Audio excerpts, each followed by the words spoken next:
Hello, all. Gotta check my volume. I think, oh boy, turn this down maybe. We're gonna have to play that one more time just so I can get a sound check.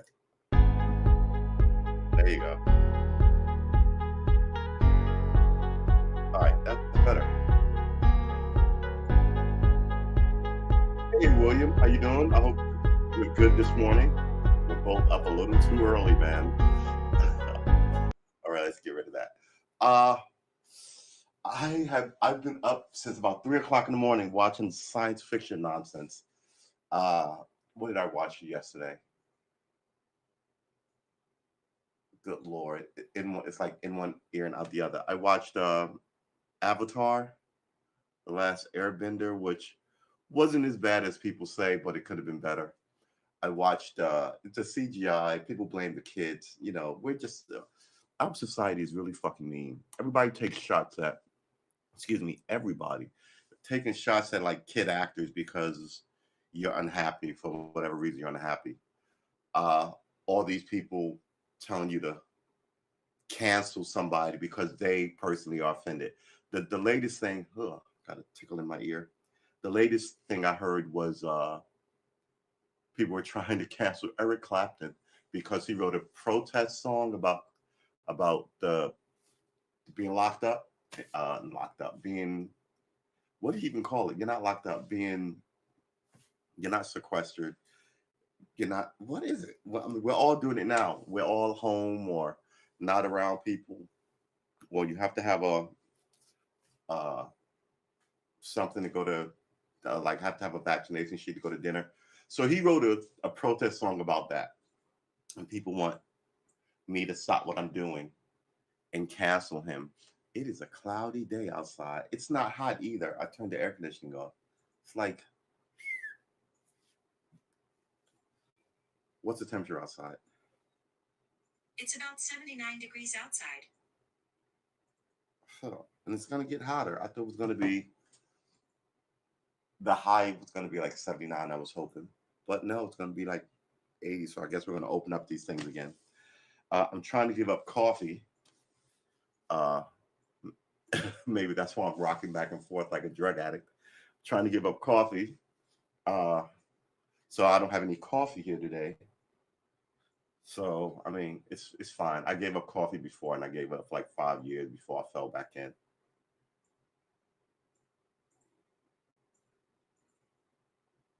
Van Morrison too. How old is Van Morrison?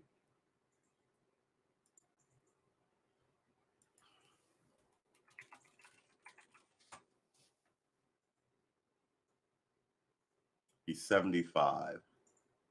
Yeah, I kind of don't care what he has to say. I learned a long time ago, and this is sort of not sexist, ageist, uh, that some people need to fucking take their hands off the grip of power, and some people get so old they need to just shut up. They're so outside of, and this is going to happen to you. It's going to happen to me. They're so outside of the current paradigm that what they want is kind of not really important. In America, how you handled that was by rigging a lot of this stuff and open racism and open sexism and just so trying to get some of these old horses either back in the barn or set out the pasture. Either one I'm fine with. Never seems to be done. I've always said the problem with America is the people who run it are 60 years out of date, right? So people who want shit now are not so much your 20-year-olds. Uh, they wanted to be Paris where you work 3 hours a week. But everybody, that's mean to say about the young people, right? But those of us who are, let's say, mid excuse, excuse me, excuse me, mid 40s, mid 50s, uh, mid 30s, mid 40s, mid 50s. I get.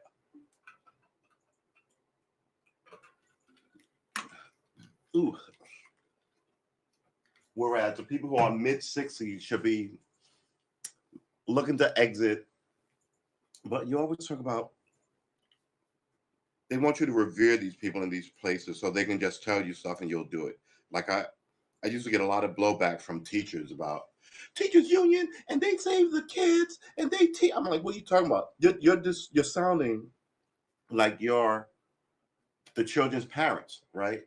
You're giving yourself too much credit. It's like when cops go, "We keep you safe." I don't know about that.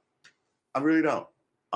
It's a lot of uh, what's the word I'm looking for? You build yourself up to be like we are indispensable to your, and it's like we're here because you're giving us problems. That's what this is about. So don't gaslight me by saying you do X, Y, and Z. You're doing a shitty job, and then when we complain about it, you ignore our complaints or you openly threaten us. We'll do it however we want it. Is not what anybody wants. Their their the agency or authority person empowered to do it like that. Shut up and you'll get what you get. I mean, America never fixes shit. Here's an example I was thinking about yesterday. How long have we had women cops in the world, right? In America or in wherever you live, how long have there been women cops, right? I know in New York, they used to call them matrons, and they were police officers. They would go out and arrest people. First, they worked in the station, but then they would go out and arrest people, right? Then they did undercover work, and then they got rid of the weird gender name of, and they just were police women. And then in the 70s, famously, there was a policewoman show with Angie Dickinson, right? Progress, da-da. But so I'm guessing they had women in police departments since about the 1920s, I want to say. Um, Probably earlier, but about the 1920s. I remember in my lifetime now, when I was a boy, there was I don't really remember the incident, but it had to do with a lady who was raped, and the cop was entirely fucking. They made it worse. The cops made it worse, right? These old boy, I don't want to call it unenlightened, just kind of morons. And she rightfully didn't give up. And now you know what you have? You have women who take charge of these things, which makes sense. You could have did that in the 1920s if you were really thinking about it. Oh, hey, more women police officers. How can we better use them? Well, we can send them into uh, to interview ladies or no, but that's giving up power to me. I want to be able to tell you that this rape didn't happen because I know the son, I know the father of the person that you're accusing of doing it. There's a lot of that bullshit. Sure, you didn't want it. Sure, you weren't drunk. What were you wearing? That. And then now, shut up and get out of here because you're an idiot. Let's let Officer Lady Cop and her partner, Officer Lady Policeman, talk to her, right? Maybe it'd be better if she spoke to somebody of her own gender about this very fucking sensitive thing you got going on here versus some fucking meathead who thinks uh, all women are floozies and whores and just, you know what I mean? And that took place in like the fucking, I want to say the mid 80s, maybe the late 70s, but it was late. It was like 20 years ago. It wasn't, and then you see commercials like, we're always helping you out, and you're just kind of like, ugh. Here, there's a guy who's running for, I want to say, Congress or Council. I forget more because I didn't pay much attention to him. But his commercial is he's a state councilman, a city councilman.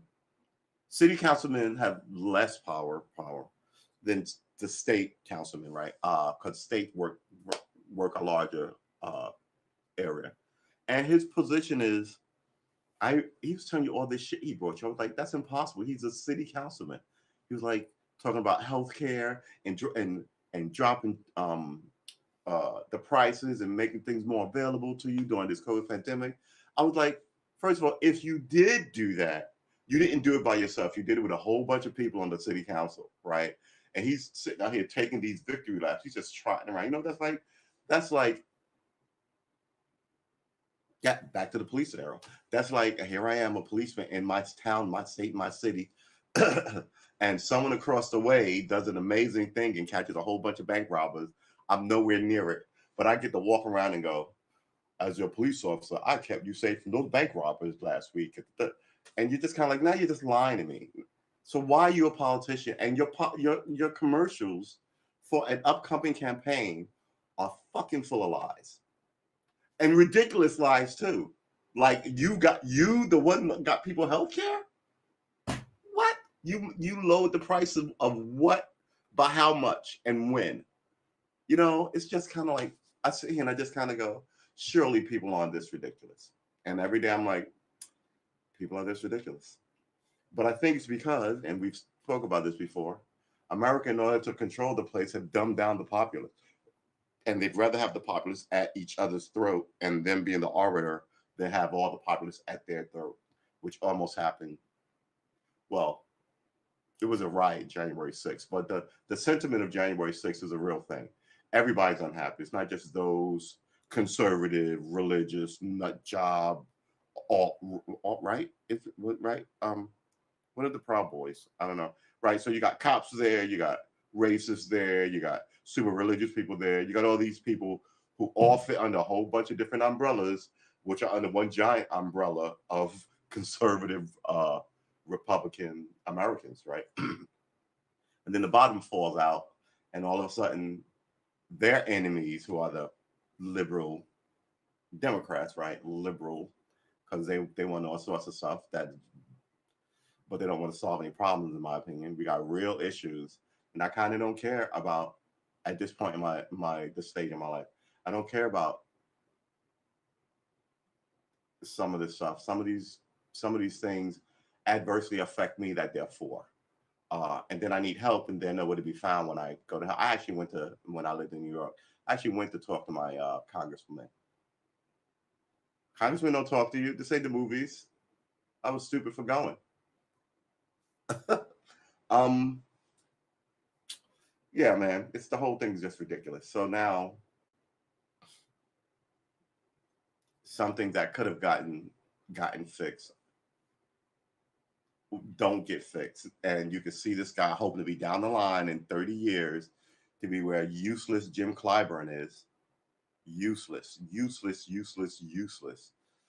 Man, I had high hopes for this virus. I was hoping it would knock out all the idiot politicians. Uh, no such luck. Man, do I want coffee? I guess I want coffee, but we're not having coffee. One, because I don't have milk. I'd have to go and get milk. But I remember the last time I quit coffee, it took me like, I want to say about 7 days to 10 days to sort of get over the urge to want coffee. Coffee. Um, let my Brooklyn slip out. Coffee. Get some coffee from the bodega. Oh, am I gonna sneeze or not? Ooh. So, uh, so yeah. So what are we talking about today? Cats are.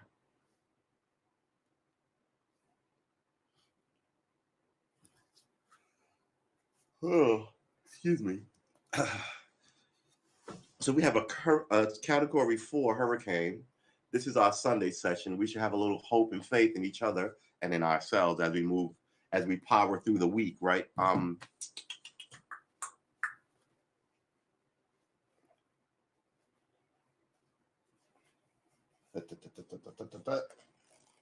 There you go. All right. Because there's a hurricane barreling through here at a hard clip. And when I say a hard clip, I mean it's moving pretty fast and it's moving at a pretty high speed, right? So I think it's a category 4 right now. Here's the problem with wiping your eyes with one of these paper towels. You get a little flecks of paper in your eye. Because, I'm a genius. Hold on. Oh, man. Yep.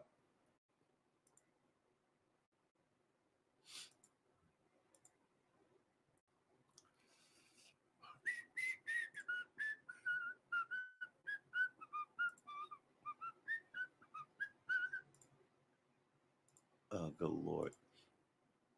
I got to, excuse me, hiccups. Excuse me. I got to tell you, a warm breeze on a summer day is always better than air conditioning. It's always better.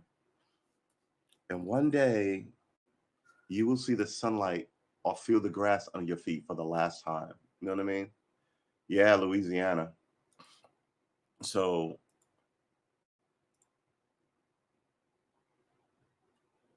it is that way. You should get out there and get some socialization, Louisiana. Good Lord, my spelling IANA. That's still wrong. All right. I think I left the S out. I did leave it. Did I leave the S out? No, I left an I out. All right. Look at this thing. It's a monster. Lord. Everyone in the Gulf Coast, please, where's the pictures of this thing? A lot of words. I find that a picture is worth 1,000 words, and sometimes what you should do is just show people the picture. Like lungs on cigarette cases. Where's all this stuff at? I gotta go here. Good Lord, my eyes are just not. And we know why we go through this. Ugh. All right. I'm gonna have to freaking honk my honker. The COVID numbers are up every place. Look at this. This thing is freaking huge. It's wider than the state of Louisiana, Mississippi, Georgia. Look how big it is. Look how all of this is red. They already have a storm warning.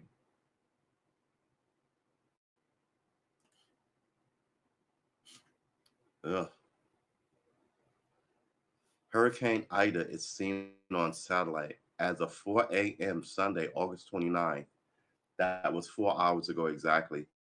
Off the coast. Oh, dang it. I'm going to close this. Off the coast of Louisiana. Image via National. NOAA is what? I want to say North National Oceanic and Atmospheric Administration, right? What? This probably says on the paper. What? What does it mean?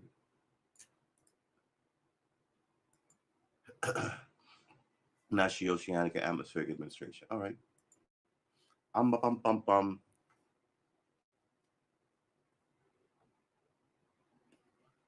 Hurricane Ida, already an extremely dangerous Category 4 hurricane, is strengthening. It's strengthening even more Sunday morning as its way to Atlanta from Louisiana. There's no way you'd get me to live in Louisiana.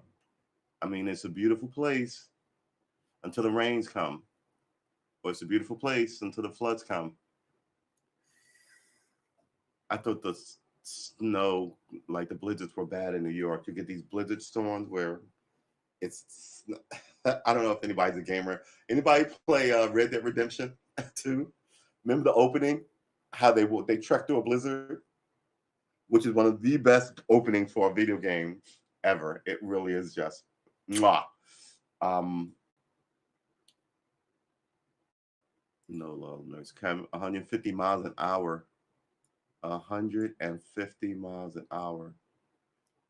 Category is now and is approaching a Category 5 strength. Good Lord. Forecasters with National Hurricane Center said at 6 a.m., which was 2 hours ago, the storms have reached 157.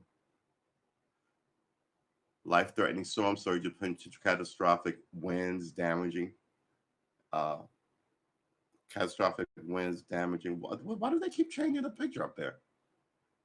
Damaging floods, rainfall will start Sunday morning on the Gulf Coast. So it's raining there now. And then by the time it gets here, can we click on this? Yeah. By the time it gets through here, it's just going to be storm. And then we're going to get rain by, I guess, I'm going to say 1 a.m., 1 p.m., 1 a.m., 1 p.m. So these are days. So this is last night. This is going to be this afternoon. This is going to be Tuesday morning. So this puts us at we're gonna get rainy and windy by like Thursday, right? It's gonna be in the rain where I'm at here in Virginia. Uh, Mississippi, Alabama, Georgia, South Carolina, North Carolina. I always forget these three line up together. Um, yeah, so we're gonna be looking at rain all this week.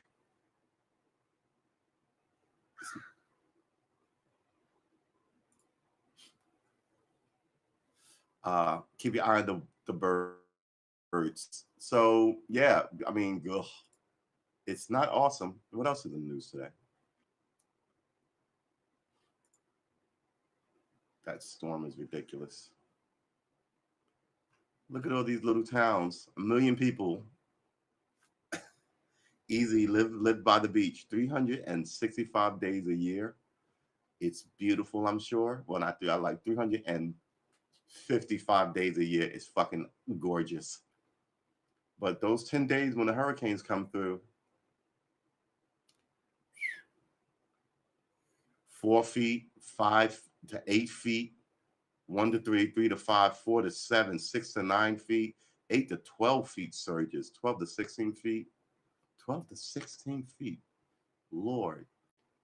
So 2 to 4, 3 to 5, 4 to 6, 4 to 7, 6 to 9, 6 to 9, 8 to 12, 8 to 12. So okay, it's gonna be a beast in this era. But yeah, I mean, what is this? The water could reach the following heights above ground, somewhere in the indicated area that the peak surges occur at the time of high tide. If it's going to be there for 3 days, it's obviously going to be there during high tide. 16 feet. Here's the thing: they've lived there. The city fathers, I guess you'd call them, the mayor, the governor, right? Uh, no, not the governor, but the mayor, this council. They should they should have something in okay. They should have something already in store because it happens there regularly, and I wonder if they do.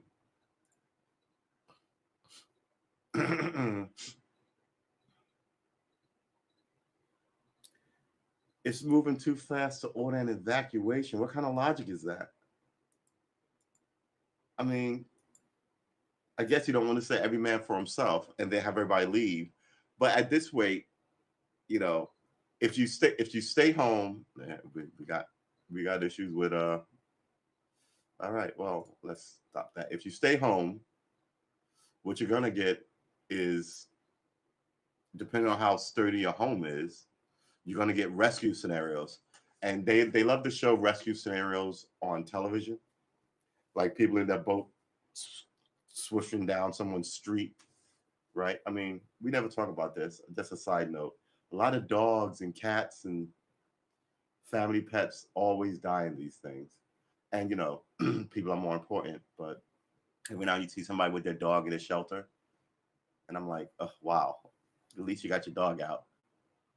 Was watching something. Somebody was checking houses. There was the flood water was, I guess, up to here, and he goes around. Well, you can't see me, but it was above you. It was like mid thigh, and he goes in the backyard, and there's like somebody's got like all these hunting dogs in a cage, and they're barking. Someone like got their feet on the gate, like it almost looked like a kennel, at a shelter. And the guy just pops up there. They all get out. Some are like can barely swim. Some are barely as tall as the water. I was like, oh my god, who leaves dogs there? Do you want to set your animals out free to? But normally horses and dogs and birds and all that see this shit coming and they leave, and then we humans keep them there, and then all of a sudden you're gonna let them, you're gonna release them now. They would have normally been gone. You should take care of them, but you know your beast of burden is not your pet; it's your beast of burden. I'll never be your beast of burden. Watch live coverage. Ida, cat nearing cat 5 status. Let's take a at a hurricane cats.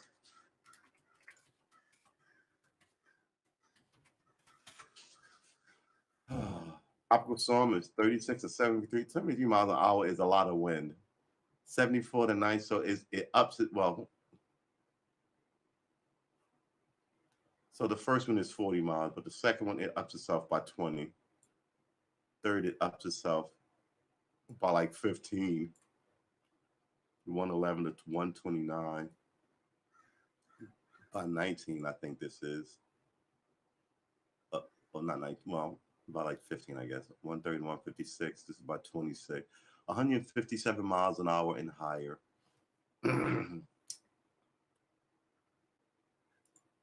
Cat 5. Let's look at some of this. Sweet Jeebus. Look at these images. I mean, good Lord. Why would you? There you go. Look how big this thing is. You can't. I was just seeing if I could see a city inside. But that's what you do. The first thing you do is hunker down, and then after you hunker, when this whole thing, because let's say well, it's spinning this way, so it's likely moving because that looks spread out. So I think it's moving this way from all the clues I can get from the picture. So this is probably like 12 hours, right? And then you wait, and you've got like an hour in this calm to walk your dog. Everything's gonna be closed, so you can't run out and get any beverage or food or anything. Make sure you got smokes if you're a smoker, uh, and then you got to get back in and re-hunker down for the other. And the trailing end of a hurricane always takes longer, right? Because it's sort of like an omelet. It's sort of misshapen. Like the side moving at you is this big, then there's the little hole, and then the side being pulled along is like that wide. uh, yeah, you gotta ooh, track of all known Cat 5 hurricanes from 1851 to 2019. Really, look at this one. This one didn't even want to talk to anybody. It didn't touch. Oh no, it did it to a hurricane. Then it took a wild cut and ran over Scotland. Oh, what? That's crazy. This one went all over here and then left and went to north. But normally they hit. Well, we've had a couple up here. This one did a loop and then hit DC. Huh. They all come from Africa, though. The winds of Africa brings us gifts all the time. October 5th, Cuba, Florida, the Bahamas in 1921. It was the first hurricane to be officially recognized at a Category 5 on a modern day Saffir-Simpson hurricane wind scale. Do we even want to look at the death count? 94,000. 1928, 100 million in damage. Wait, is this one? 1924. The Cuba hurricane, 90 people, 16 people, 3,100 people. Some if the body count isn't high enough, they don't give you a monetary value. I guess those lives didn't mean as much. 400 Labor Day, September 35. 18 hours, 19 hours. Hold on. Look at this one. This says it was around for 3 days and 6 hours. Duration 12 hours, 1 day, 3 days, 6 hours, 12 hours, 12 hours, 18 hours, 18 hours, 1 day, 6 hours. Can you imagine being under a hurricane for 3 days? Okay, this is the ones that we know. 2098. There's a cross on this one. What's this about? Andrew. All right, we have to go down here and check.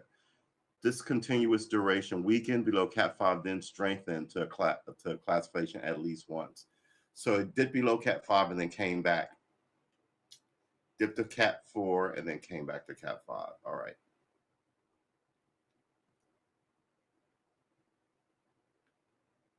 Andrew. Ah, man, I remember one in the '60s that was ridiculous. I was too young to remember it in the '60s, but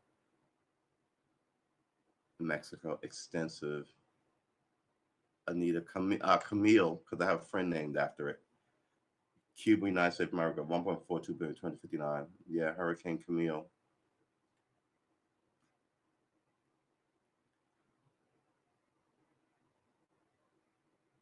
Behind the 1935 Labor Day hurricane, the most intense of 1969. Yeah, name your kid after a natural disaster. She was a sweetheart too. Is a sweetheart. Rita, Katrina. The Gulf Coast is where this thing is going. 18 hours. 125 billion, 1,800 people. These numbers seem low. 1,800 people for Hurricane Katrina. Wilma, Dean,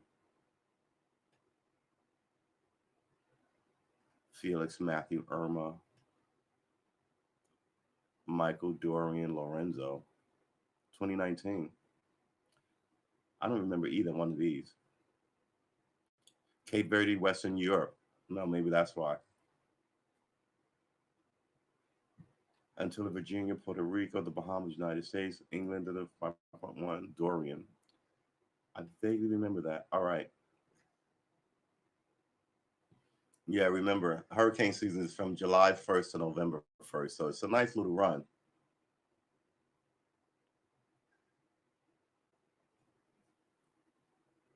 It's actually longer than this. I think it starts in May, hurricane season. May, I want to say May to November, but they don't get ridiculous until like the summer. How long is hurricane season? June 1st. What did I say? May? June 1st to November 30th. So to essentially to December 1st. June 1st until like December 1st is the hurricane season. Yeah. But they don't get popping until like July. And they don't get stupid until like September. And whereabouts at September. Um, yeah. First of all, it's an amazing thing that they can even build an oil platform. Uh, and secondly, they always have to leave it manned. Every now and then, one falls over in a hurricane. I'm thinking of Deepwater Horizon, but that was a fire. Uh, Oil platform during hurricanes. Hurricanes. 113 platforms were destroyed by Hurricane Katrina and Rita. There are over 4,000 platforms in the Gulf of Mexico. Wow. This means that over 97% of the platforms survived these record breaking storms. Platforms are designed to withstand both gale force winds and severe wave activity. Yeah, I would hope so. It's the fucking ocean. Why would you not design it to? Uh, in hurricane force winds, the likelihood of injury or even death on a platform in the middle of the ocean can be substantial. As a result, many offshore oil and gas rigs only provide additional anchoring for their rigs during hurricane season. Additional? How do you additionally anchor a rig?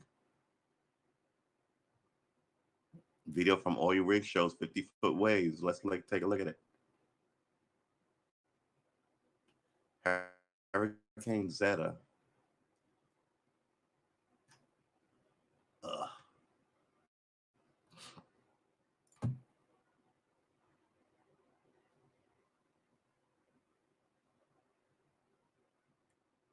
October 29th, 20. Okay, well, apparently we're not playing 2020. And so let's get another one.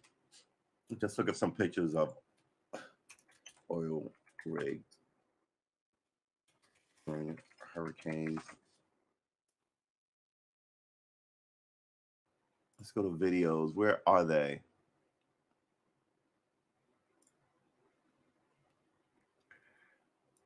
Let's mute this. The fact that you can't skip this shit is, yeah, I totally dislike you. This is the guy I was talking about. The guy who talked about how he did clean energy. Yeah, okay.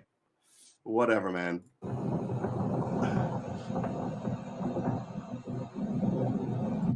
Look at this screen. It doesn't make any sense. Ugh.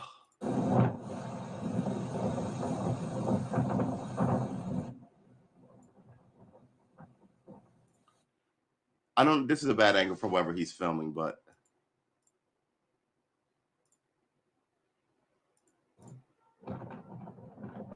yeah, there's very little context of what is going on here. That was bad. That was bad. That was bad filming.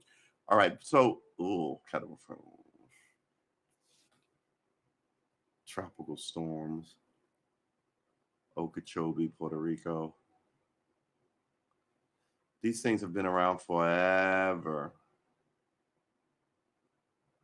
All right, these are just the names of all the hurricanes. Bahamas times 2. Did it hit it twice? Atlantic, Pacific hurricanes. Pacific hurricanes hit Hawaii. Yeah, see? Oh, wow, look at this. Oh, look at that on the coast of the Baja Peninsula. Wow, all right. Look at this picture. Talk about your rarities. So they spawn in the Pacific, and then some spin up and hit Mexico proper. This is Mexico. And none of them, well, they get close to here, right? That's amazing. So they start here, and they immediately attack where they came from. And there's something going on here because these guys are fucking super lucky that there should be a ton of these just pegging. This is California. Hold on, wait a minute. Yeah, this is California. This is all Mexico. I mean, it doesn't get anywhere near up here. This is Canada. You know how cold this water is? This is Arctic water. Um, Maybe that's what the orange means. It's the warming the water and then it dies out. So it starts blue, cold. It gets warm, right? And then it starts blue. It gets warm. Then it loses, and it just becomes a regular storm. Huh? That's interesting.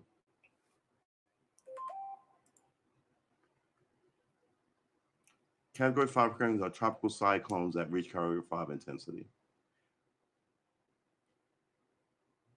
That's exactly what they mean.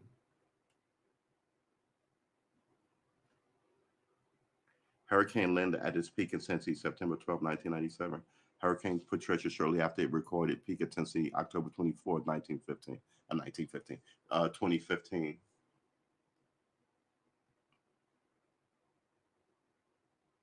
Let's look at this has a totally different, like there's no how many people died and how much damage because it's generally hitting Mexico or wandering out into the great wide Pacific and then falling back into whence it came, I guess, which is the Pacific.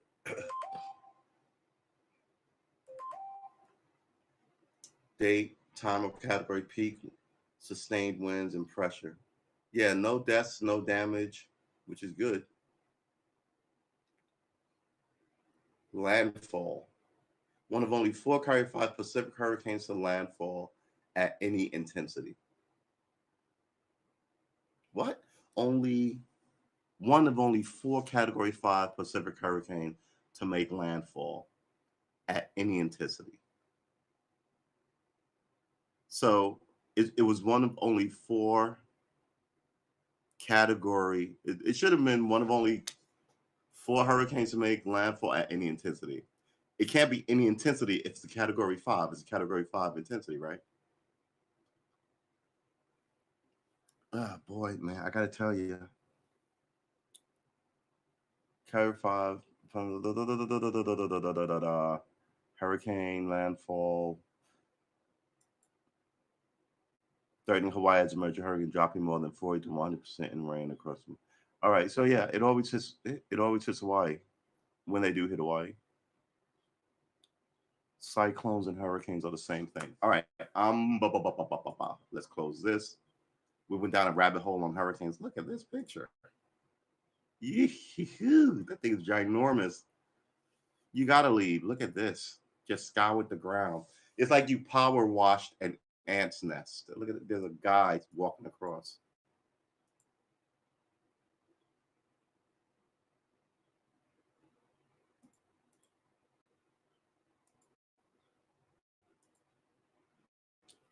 Really?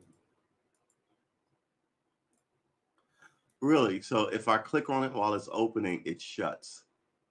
No, I guess it doesn't open. All right. I don't like this browser. Why is this giant thing here? Bob Henson is a meteorologist and writer. Why does this thing keep moving my cursor? You're out. It's always trying to get the commercial in. uh, yeah, some of these hurricane footage.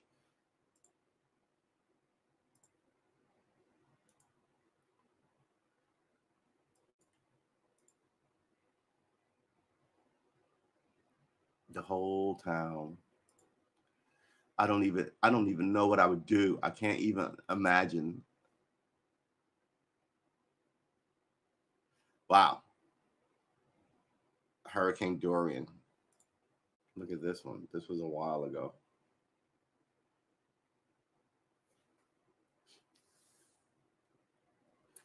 Woo, hurricanes. And then people like 20 people are missing from the last hurricane we had, right? It's so, I don't even know what to tell you. It's so, we need a better system. This happens to us every year. It's a hurricane. We really do need a better system. Joe Biden flies to Dover Air Base to receive fallen. So, yeah, okay. Yeah, here's a problem. This is all pro forma shit, right?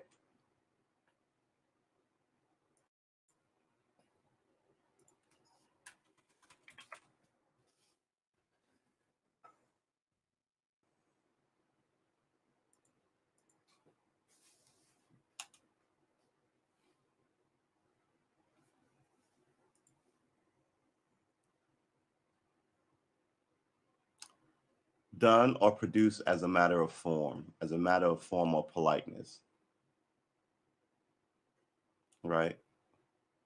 I mean, they don't have to go, but when they do go, they go to Dover and they stand there with people, and then someone takes their picture. Oh wow, I didn't know that there was a cameraman there.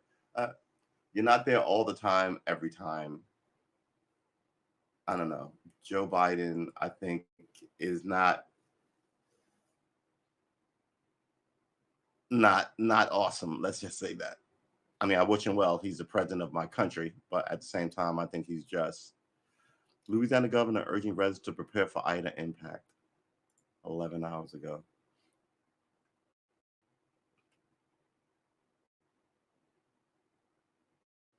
And a lot of, I mean, he's taken a lot of heat from military people who are like, this was botched. So now he's got to show military people that he cares about military people, right? Ida is projected to make landfall on the Louisiana coast as a dangerous Cat 3 storm. Well, we know this is not right. This is 12 hours ago. It's a Cat 5 now. Governor John Bell Edwards has declared a state of emergency due to potential impact and further development of Tropical Storm Ida. According to the National Hurricane Center, this system is forecast to approach the northern Gulf Coast at or near major hurricane intensity Sunday. Declared a federal state of emergency in Louisiana for Ida's impact, enabling FEMA respond with relief efforts and making funds fully available. According to Biden, FEMA has deployed an additional 500 emergency response personnel and 1 million meals, 1.6 million liters of water, and generators. They always show up with the same shit. If you were president, I mean, yeah, people need to eat. You bring meals, but I'm thinking all you're really doing is feeding the homeless some water and generators to get lights on. But what people need is for FEMA to also have insurance wing to clear up some of this stuff so people can get insurance money to rebuild, right? Uh, I want to say emergency management should also have a response team to go and help the locals look for people trapped inside houses alongside the cops.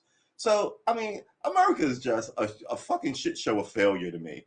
If I can sit here half drunk and smoked out and give you better plans than these people who make a ton of money and all have law degrees, I wonder what the difference between me and them is.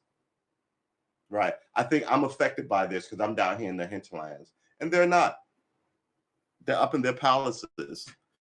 And they only it's to break wide open. Because when it all goes bad,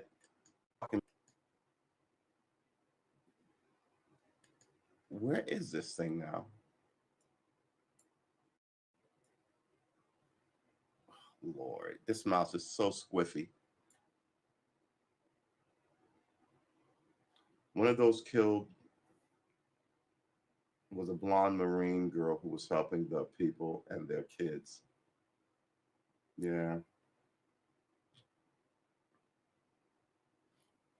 The Coast Guard has begun proactive advanced positioning of vessels for deep water search and rescue. Advanced positioning, what does that mean? I guess it means he's got some dinghies in this neighborhood and dinghies in this neighborhood. All the low-lying areas that are going to flood. So I guess you put your stuff around them.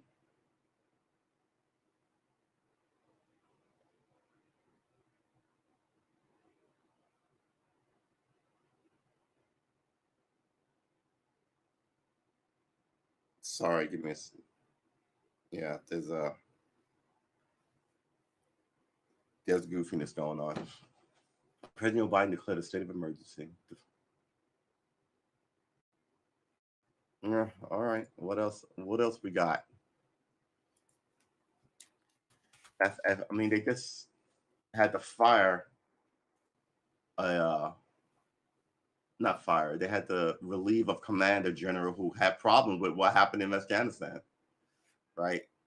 And of course, you can't talk smoke about the president of the United States. The only people who cannot talk smoke about the president of the United States is American military personnel. You will lose all you worked for because you're not supposed to talk shit about the president. Marine.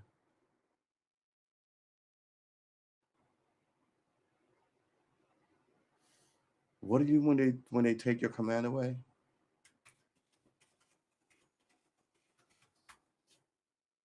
U.S. Marine relieved the command after calling out military leaders for Afghan chaos. Yeah. All right. So what is his rank? I'm just curious. U.S. Marine Corps Lieutenant Colonel. All right, he was a lieutenant colonel. Uh, this is not the first time this has happened, right? The military moves really fast on this kind of shit. There was a guy who was talking smoke about Clinton when Clinton was in that Moscow Lewinsky thing at a giant dinner. And he instantly regretted it.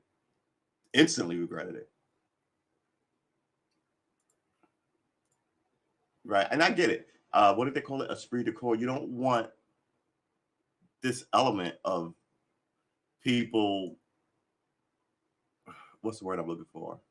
Not being loyal, but not being, because you're not going to like everything your military commanders tell you to do, but you do it, and you do it, not with a smile on your face and a sorrow in your heart, but you do it to the best of your ability, right? And you may not like your commanding officer, but you are totally always respectful and deferential to them and their rank. Good Lord. So, I mean, I get it, but why would you? The first thing I thought was he knows better than this. Is he about to retire? Did he get passed over because lieutenant colonel wants to be colonels and colonels want to be one-star generals? Did he know that this is hard as high as he rises, and he's going to be retiring in a year or two anyway, probably a year, and he's going to go back to his home state and run for Congress because I've had XYZ amount of time in the military and this is outrageous and yada yada yada, and vote for me for congressman. Right now, he's a congressperson. This seems like a lot of the shit you get with some of these people. These dudes were young as fuck. They were all like 9/11 babies. They were all younger. Not all of them, but a lot of them were like 20.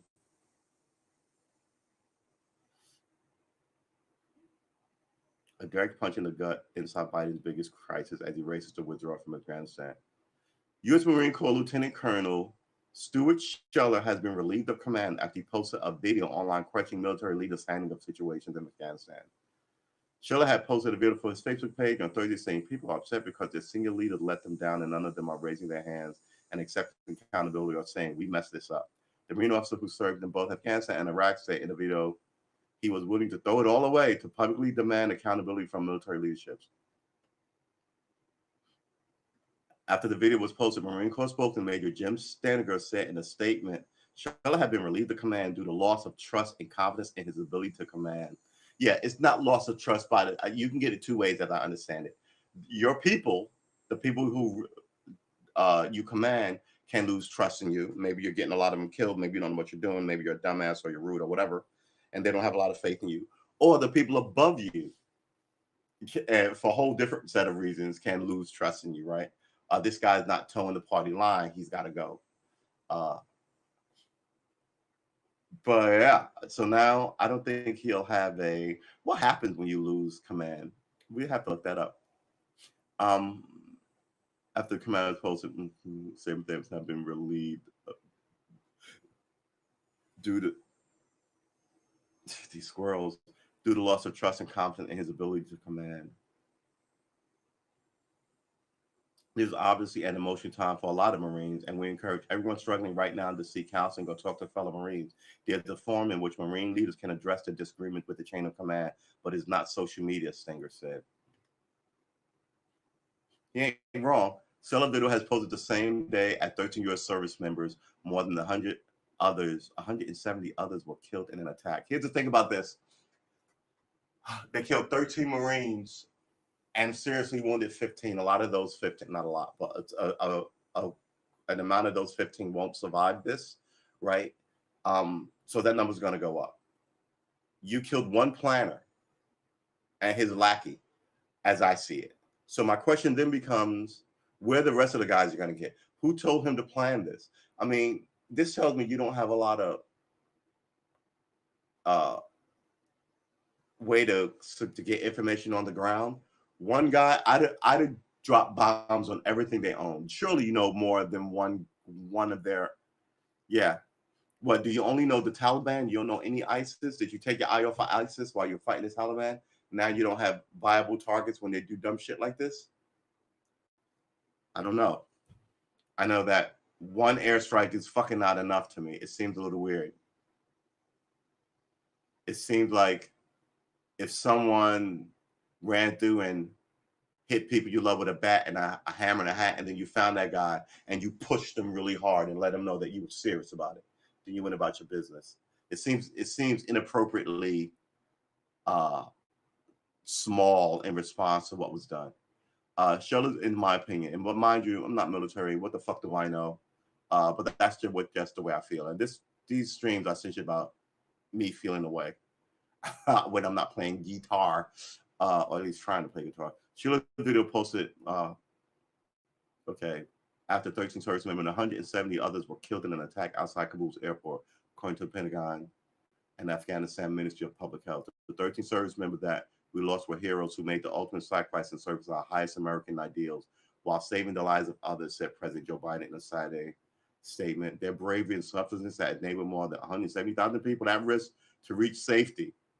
170,000 Afghans just living here. You just dump them here. Oh my God, it's just as stupid as shit. I've always said Joe Biden was a fucking moron. Him giving out a list of names to the Taliban, it solidifies that for me. Now I can say that because I'm not fucking military, but these people and all these people crying to get out, you should have fucking stood up, right? Maybe Afghan would be better if a lot more of their men stood up. Now you're there at the airport with all these women and children trying to get out. I would be, if I took anybody out, I would be taking the men out. I would take the men out. I'd be taking the women out with the children and leaving the men. And I would be taking the women out who are under 50. I would make 40 the cutoff. If you're younger than 40, you have children, 12-year-olds, 10-year-olds, and or 20 with little babies, get on the plane. Everyone else, get the fuck out of here. Go deal with your fate. I mean, mind you, while we've been there, we've been attacked constantly. Few said anything. I will say that all the people who were helping you should have lived on base with you. And when it's time to get out, they should have been handily accessible to put on a plane and get gone. But 117,000 motherfuckers, yeah, I hope you vetted them all, because they didn't have that many troops there.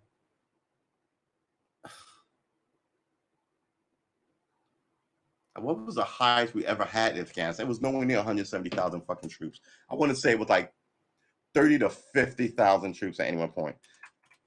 Highest amount of servicemen in Afghanistan at its height. At its, not that should be it. At its height, the highest amount of service members in Afghanistan. Troop levels in Afghanistan. Okay, during the nearly 15 years since the United States war began, first of all, how old is this? July 6, 2016. All right, because it is 5 years old. During the nearly 15 years since the United States went to Afghanistan, remember American troops there spiraled to 100,000, then dropped slightly below 10,000. President Barack Obama had planned to drop the number to 5,500 by the end of this year. Now he has decided to leave 8,400 through the end of his presidency. So at one point we had 100,000 troops there, and now we have 117,000 Afghans here. Are they all coming here? They can't all be coming here. The art of destroying a great country. If we can repeal the governor of fucking Florida, we should be able to repeal the president of the United States. Here's the problem with repealing. I'm not for repealing, by the way. Here's the problem with that. Wow, the imagery. I apologize for the imagery. I really do.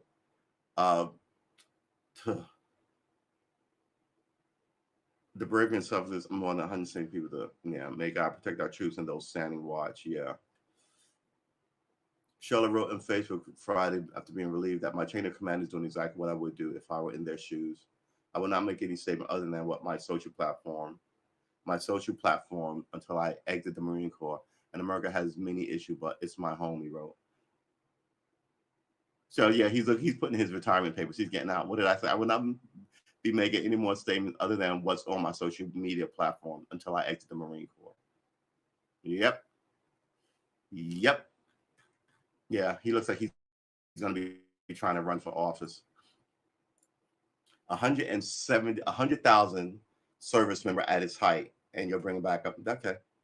All right. It don't make any sense to me. Doesn't make any sense to me. And I tell you, I've been to a lot of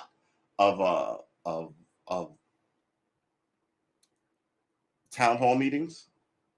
They don't want to hear you talk. They edit out the questions when you have a problem with them. In order for you to see an unhappy constituency at any of these congressmen or senators generally don't do them. Congressmen do them because they have to get elected they're perpetually running for office. They don't, man, I don't even know. It is what it is. What the fuck is this, Google?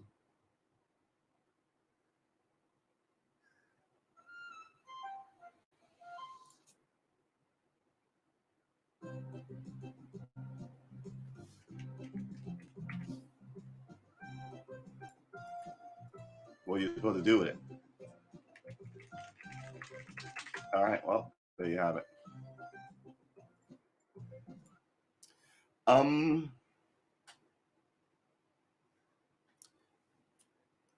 Yeah, ages of these Marines.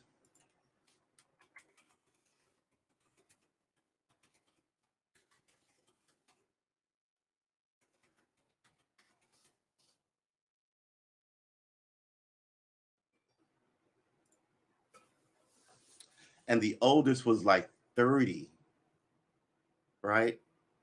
He was like 30. He was like 10 when uh 9/11 happened.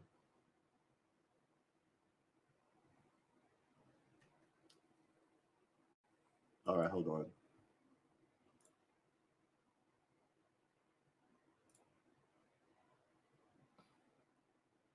This young man was 20. Lance Corporal David L. Espinoza, 20. Rio Bravo, Texas.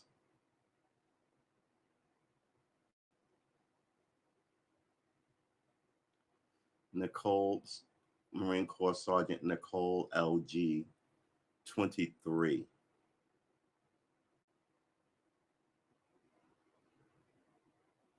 Marine Corps Sergeant Darren T. Hoover, 31. He was like, yeah, he was 10 when this whole thing happened.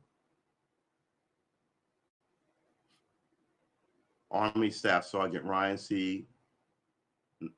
I want to say Naus, Knauss, is it Knaus or is it K silent? 23. So he was like 2 years old when 9/11 happened.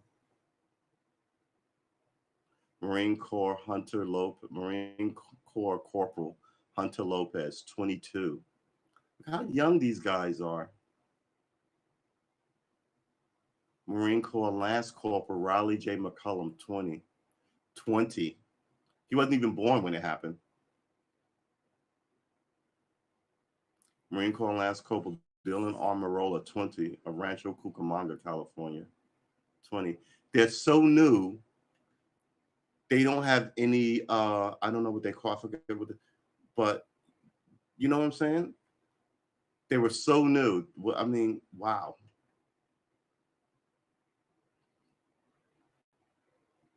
Lance Corporal Kareem M. Nikui, Norco, California. They're all so, wow. Marine Corps Sergeant Johanny Rosario Pichardo, 25. Marine Corps Corporal Humboldt A. Sanchez, 22.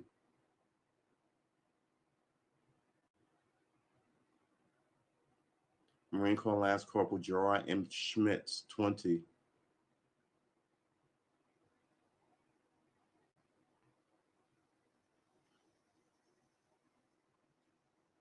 Navy Hospitalman Max W. Soviak, 22, of Berlin Heights, Ohio. He's 22. He's got I don't know what they call them, but you know what I mean. A lot of them didn't have them. They were just so new, I guess, so young to it. Page 23 of Omaha, Nebraska.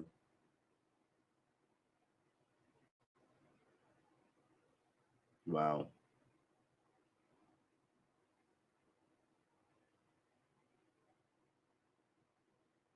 20, 22, 20, 22, 25, 20, 20, 20, 22, 23. And this 31 Marine, a Marine among 13-year servicemen who was killed in a Delhi airport suicide bombing in Kabul.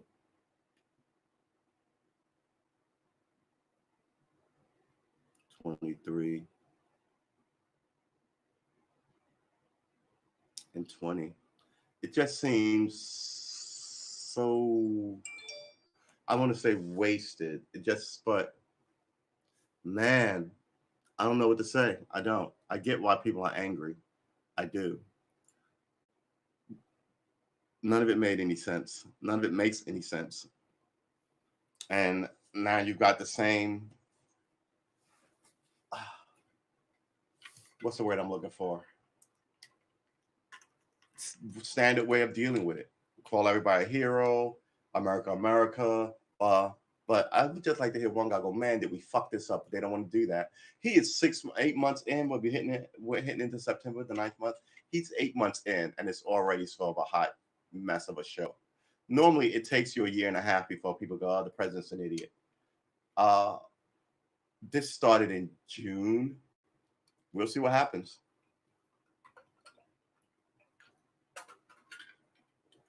Give up coffee for ice water. Woo!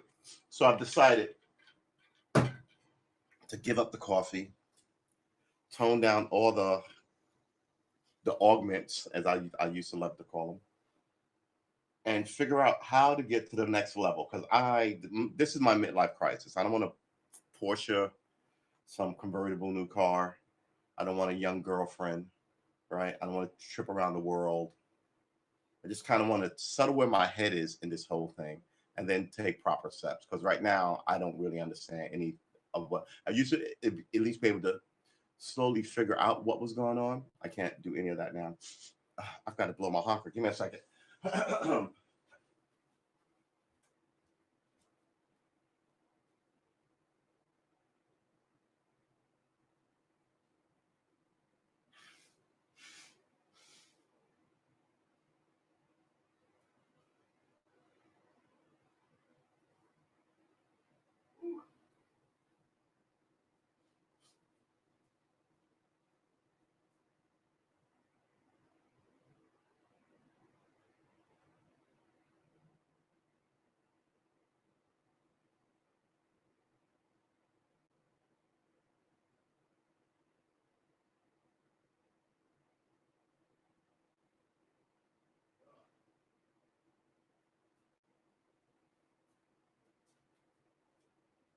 Sorry, it happens. I think I might have been gone for a minute. Um, and as I walk past the television, I always leave the television on because I used to do it to keep my dog company uh, when I was out of the house, and that's just a thing that I do. I should leave music playing, I think, but I didn't know if dogs like music, but I know they like the human voice, so I would leave this. That was a million years ago, though. My poor Sid is long left this plane, and I look forward to seeing her again someday. I do. Like when I kick off, I want my grandmother and my dog to be there. I know. Uh,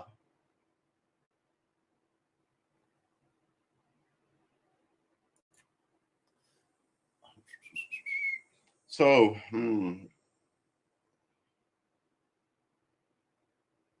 we've been streaming for an hour this Sunday morning, this Sunday session. Remember, it counts as church. Uh, so take the extra coin that you saved here and buy yourself a latte, or buy somebody that you like a latte, or buy a homeless person a latte. How much is a latte anyway?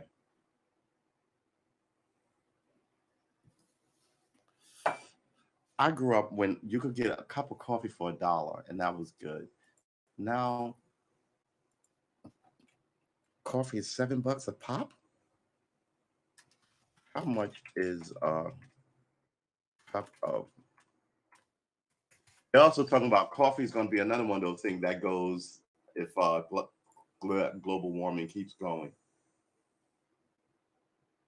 How much is a cup of coffee?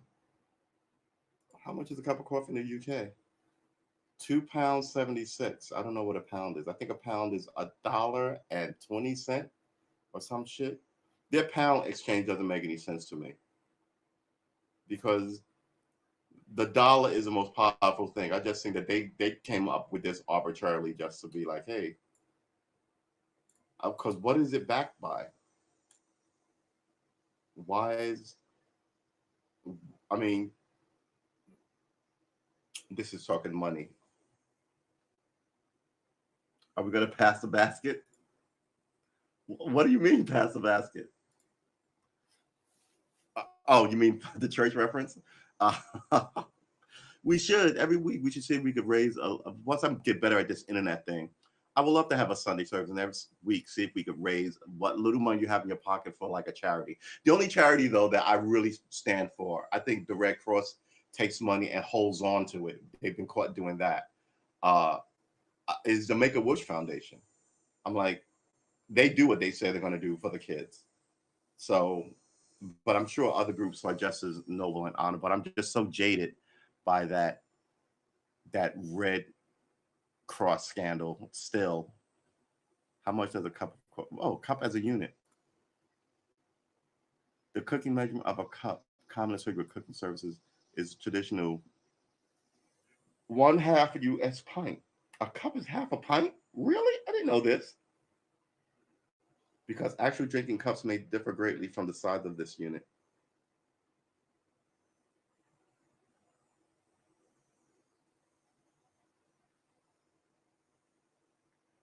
Cup or cup serving size.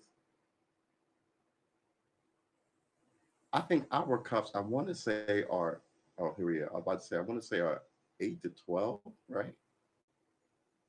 United States. This is not hard. I can actually go in the kitchen and measure a coffee cup, fill it up, pour that liquid into a Pyrex beaker, and it will tell me how many ounces are in it. It's not that hard, but I just find it curiouser and curiouser. We should talk about Jeopardy. I used to love Jeopardy, and then they ruined it. I think Salvation Army is a oh, hold on. I think Salvation Army is for profit. Salvation Army is Salvation Army for profit.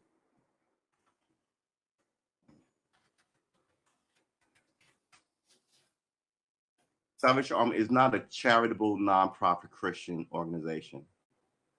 Huh. Only about 82% of donation actually go toward its charity work. But the rest goes to whatever the Salvation Army does with it.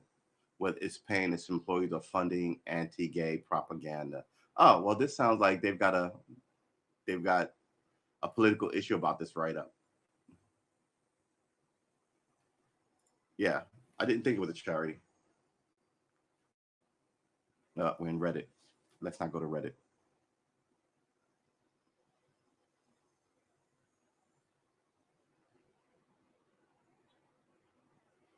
Yeah, I don't even understand how this is a thing.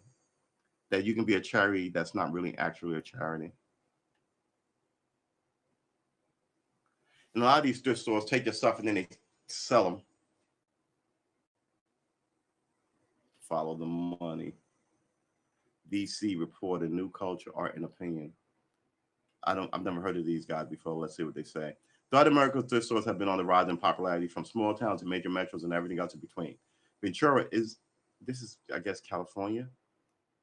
Ventura itself has 12 thrift stores, two of which opened in the last 2 years. Despite the fact that the thrift store industry is thriving, there's a lot of misunderstanding surrounding these type of stores. Even though the name thrift is used to describe these stores, the real thrift, the reality is that many of these stores are businesses solely for profit, just like any normal retail store.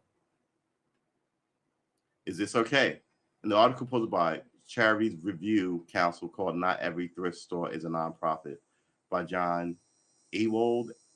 Ewald says, "Can a thrift store call itself a thrift store if it's in business to make money rather than raising money for charity? You betcha. Savers Unique Thrift Store and Value Thrift and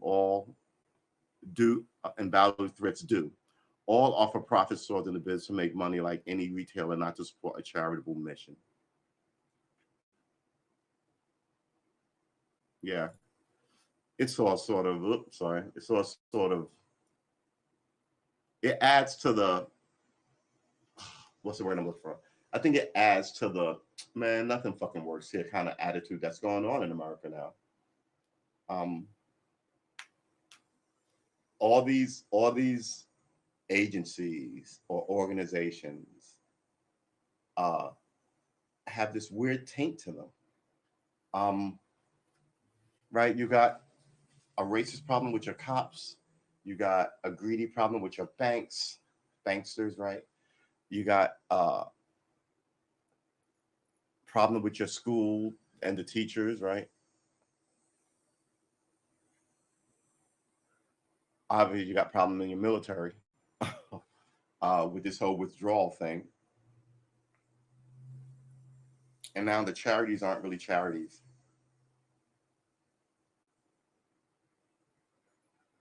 Some shit should work. Some shit should work, and it doesn't. All right. We've been streaming for an hour and 15 minutes. I think we've got another 12 minutes in us. I'm sort of I want to remind you guys. Here's hope. I'll give you an example of ridiculous hope.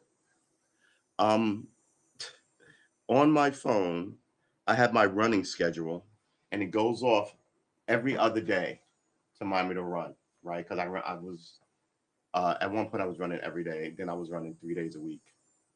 Um, but it goes off every day, and I haven't ran. I hate to say it, in a very long time. I think the last time I took a good run was 3 years ago. But since then, I think I've run a handful of times half-assedly. And the last time I ran half-assedly, let's say, was the beginning of this thing. I agree with that. And it's that. It's like that guy put his finger on the scale, right? It just showing you like the corruption sort of behind the scenes of what's going on here. Um, Levar Burton should have got the job. Uh, he spent the last, I want to say, 20 years doing educational shit for PBS and kids, like that Reading Rainbow stuff, right? That was 30 years ago. But he's still sort of in that vein versus a Star Trek vein. And the lady, Miam Bialik, right? Yeah, she went to school after she was a child star because no one would hire her, right? So she went to college, got advanced degrees. Okay. Then she came back to TV playing a smart person on a show. Okay. And then when that show ended, you give her credit for actually being the PhD smart person on the show. Uh, all right. Okay. Um,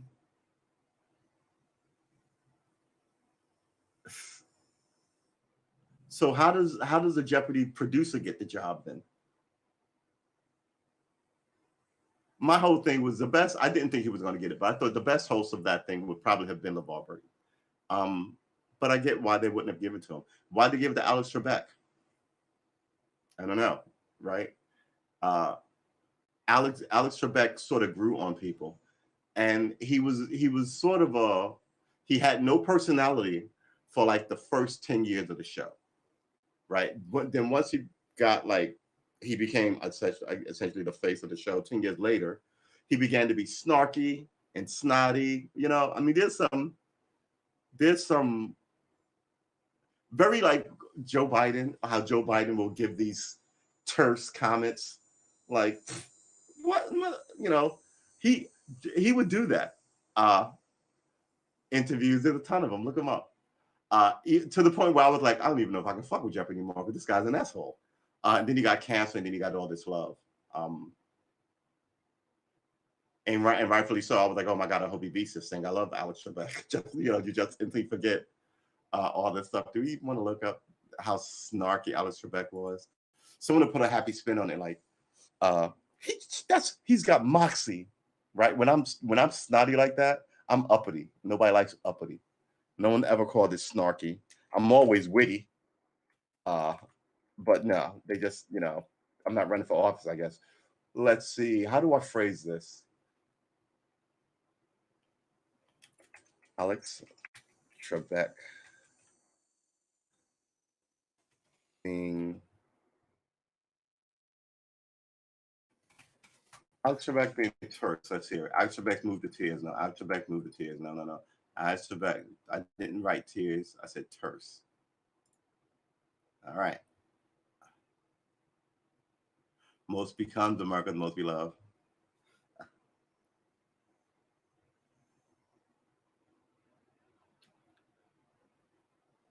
Yeah, you're not gonna. It's gonna be hard to find. Alex Trebek's. Guess right, being mean.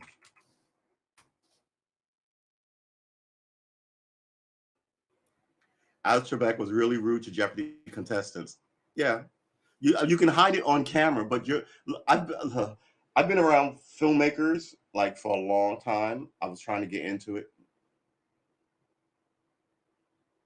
She's on a series. What happened to the lead? Somewhat for the rest of us, exactly. I mean, the same group of people always get more money in Hollywood. It gets, they that's a clock toilet. Like the American political system is a clock toilet. We need to like get rid of a lot of these people. Um, but yeah, here's the thing. Two of the meanest things Alex Trebek ever said to contestants. Fans are starting to notice how shady Alex Trebek really is. May 18, 2020, June 9, 2020. Times Alex Trebek was really rude to Jeopardy people, Nikki Swift, June 2019. Has anyone else noticed that Alex Trebek is kind of rude? May 29, 2016.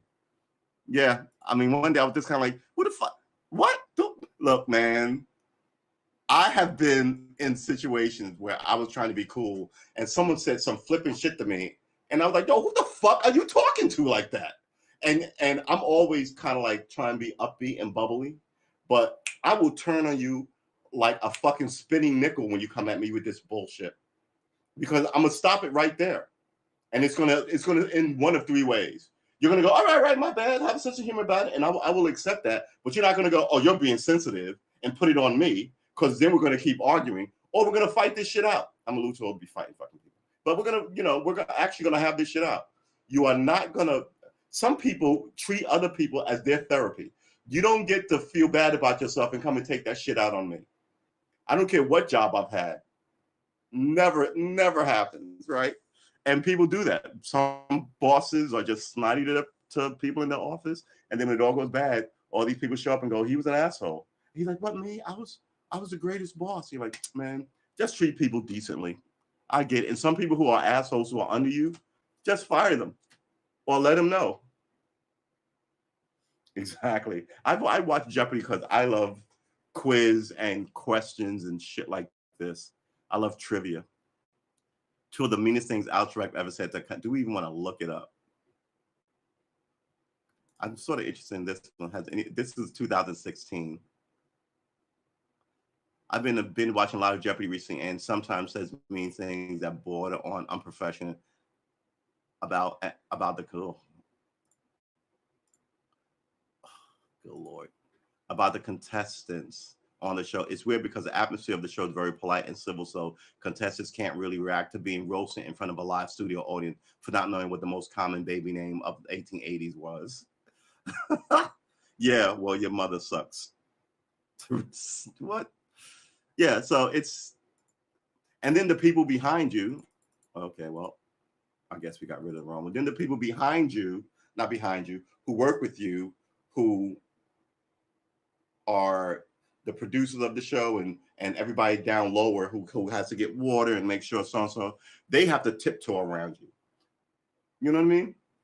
But no one says anything because the show brings in money and it's your job. And once the show goes, you lose your job. And it's a popular show. So now in the entertainment business, if I worked on a TV show, I'm like, oh man, I'm gonna make a lot of money. Whew, I'm glad. And then it gets canceled. Nobody likes that. If I remember right, industry minimum, if I'm on a TV show and I'm a regular, I'm not even, and they put me on and I'm not even the star, it's $5,000 a week per episode. They film weekly episodes, either 13 or 24, depending on, um, right. But I'm just gonna make more than that because I'm a star. So we're gonna negotiate. Oh, he's a nobody, but we like him. We saw him on YouTube. We'll give you a shot, $5,000 a week. Take it or leave it. You take that, right? And then the show gets canceled. Go, oh man, for a minute there, I managed to make $5,000 a week. But you get a show that's popular. It's going to run for 20 years, right? You get bonuses as long as you stay there. Plus, you're not a nobody. They'll be like, oh, your $5,000 will give you some. But those people on Friends were making $1 million an episode. That's $1 million a week, right? So then you don't want to be the script girl there because they make good money too. The script girl, Waterboy, whatever. It's Hollywood, right? Um, they're not making $15 an hour. They're making like 40 to be in that environment. And they're paying well also to keep these fucking secrets. Shut up about what you see here. So now you're on, let's say, Friends that ran for, I don't know, around 5 years, 10 years, 12 years, I don't know, 8 years, 7 years. However it ran, you don't have to look for a gig for 8 years, right? So now this guy's an idiot, and that guy's a drug addict, and this guy's a moron, and this guy's a super Christian who don't like women wearing short skirts on the set, and you keep your mouth shut. And then when the show gets canceled or breaks, or somebody gets arrested for DUI and or hit somebody, and then it all comes out, right? And it's usually the people who left the show already.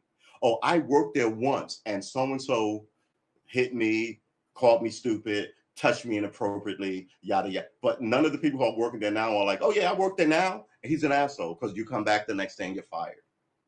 Not for what you said, mind you, that would be retaliation. But we were looking into, and you were late 3 times last year, and that's the reason why we're getting fired. You're getting fired.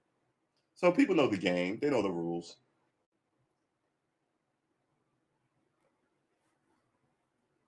Alex Trebek, let's put this up.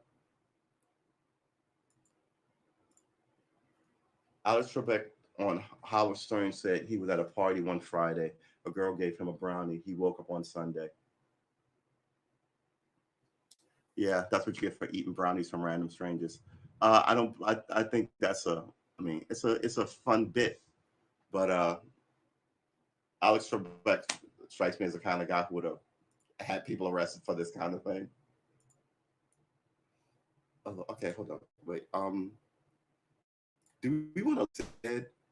Oh, God damn it! All right.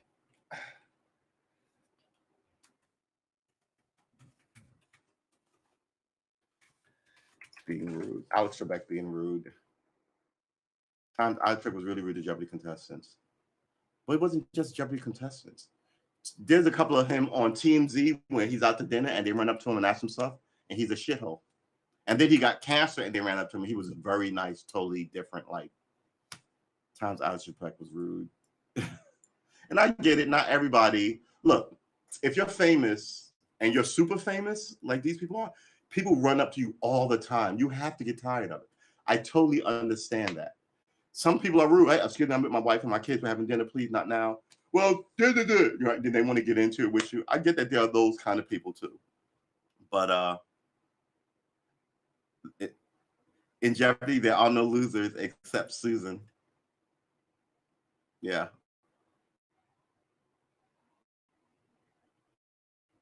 Didn't know his football. Trebek taunts his poor musical journalist.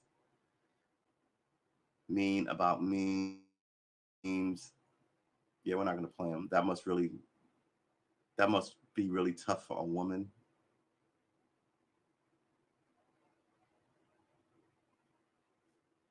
Yeah, I get playful humor.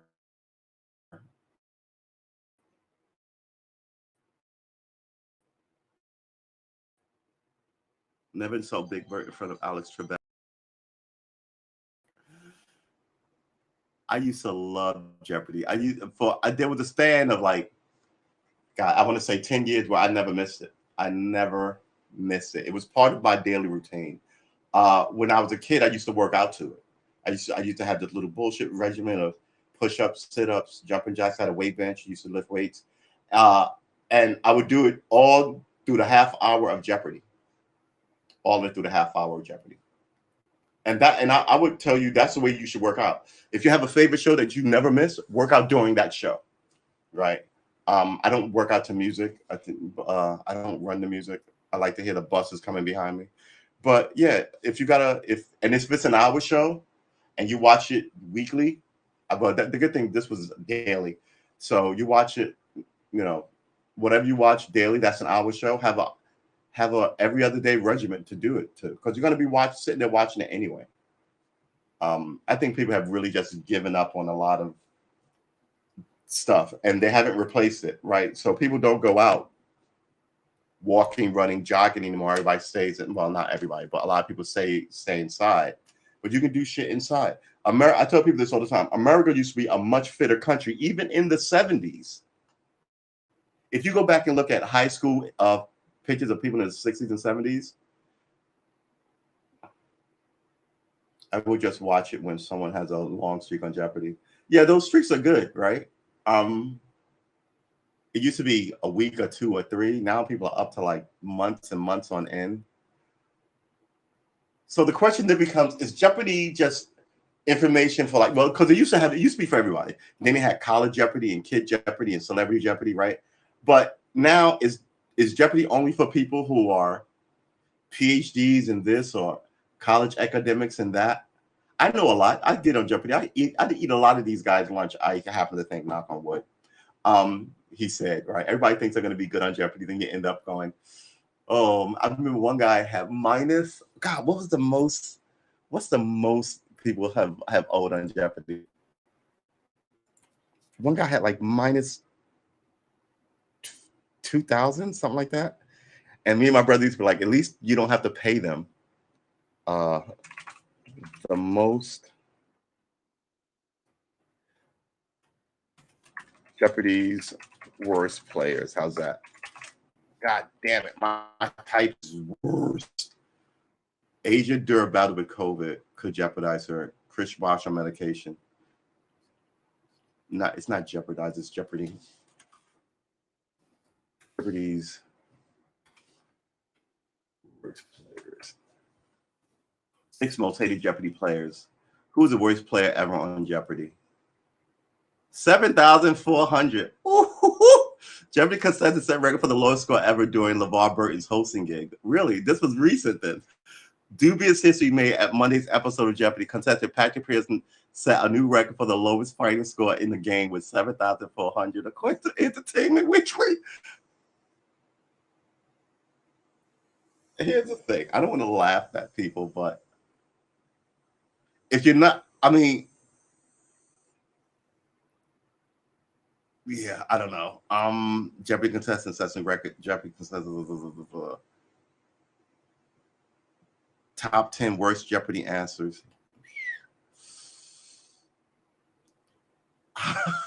I'm sorry. That seems like a lot. He's got like, and then there's a time where people win with $1. He's a Navy man, right? He's got his military uniform on. Everybody's got the worst game of Jeopardy. This is the worst game, but you still won by $1. So he bet 12,000 and lost. He had 999. No, he had 1,000. He bet 999 and won. Wolf Blitzer got negative 4,000. Yep. Newsman. A lot of these people don't know anything. What is a threesome? Yeah, Neil deGrasse Tyson would have been a better host for Jeopardy. But Neil deGrasse Tyson is also a snotty fucker. Oh, I don't have this up. All right. I thought I had this up. Neil deGrasse Tyson says here's the thing. As a ghetto kid, I run across a lot of people who are like this because no one ever challenges them, right?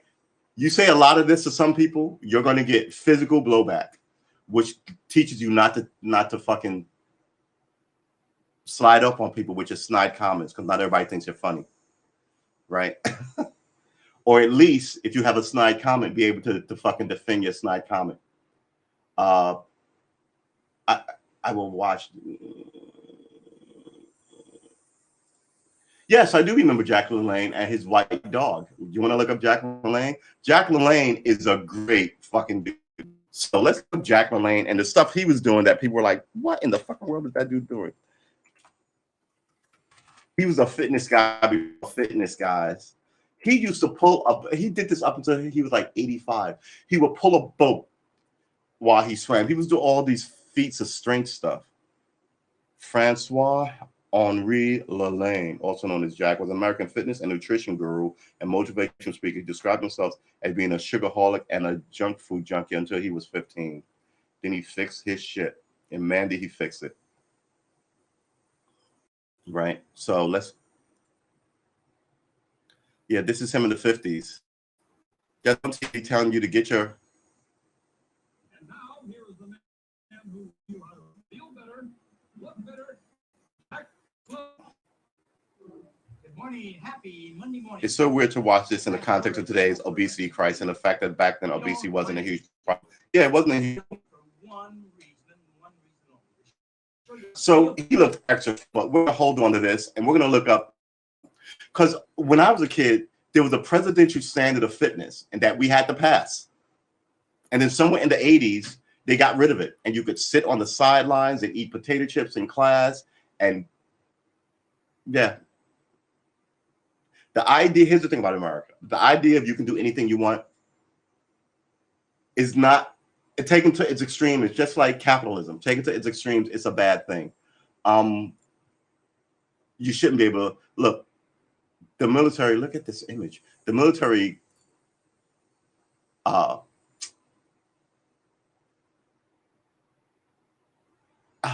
okay, not the military, but the idea that you have a society where everybody's doing their own thing and no one cares what anybody else is doing. Let me see if I can fix this. No one cares what anybody else is doing. And here's the thing, they do care what other people are doing because they can't wait to tell you, if what you're doing is cool or not, or why you wearing that, or they can't wait to judge you, but nobody's supposed to have a issue with this. You can see this, what is going on with this imagery. You can see the slide in the society. This is amazing. All right, so let's try looking up physical fitness in high school. Physical fitness test, 1970.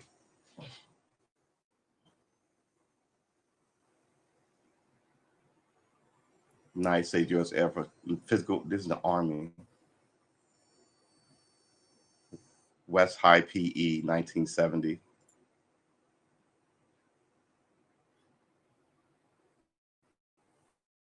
Production to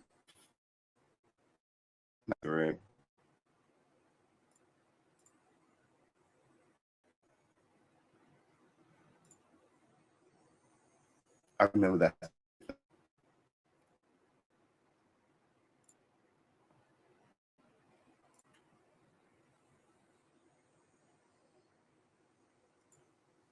And your gym teacher knew how to be a fucking gym teacher. They weren't the math teacher who was just taking over the gym class, right? A lot of them were ex-military knuckleheads. I used to hate that thing, but I was so good at it. When I was a kid, someone was playing with it, got all the way up there, could not get down, right? And then his hands eventually got tired, and he fell, broke his leg. Parents sued the school. They took all of those out of all of New York City because one stupid kid and one greedy parent. And this is what always happens. We wait so we can attack the, like, whatever law it is. Some people should do that. It comes to a sense of being. You're supposed to. I'm gonna see him drop down, see how low it was. Wow, he's doing a lot of those. See, he was able to. That wasn't Harlem was much. Yeah, run at stupid little shorts. It was ridiculous. And even when we didn't have this, we had cardio. Residential fitness test.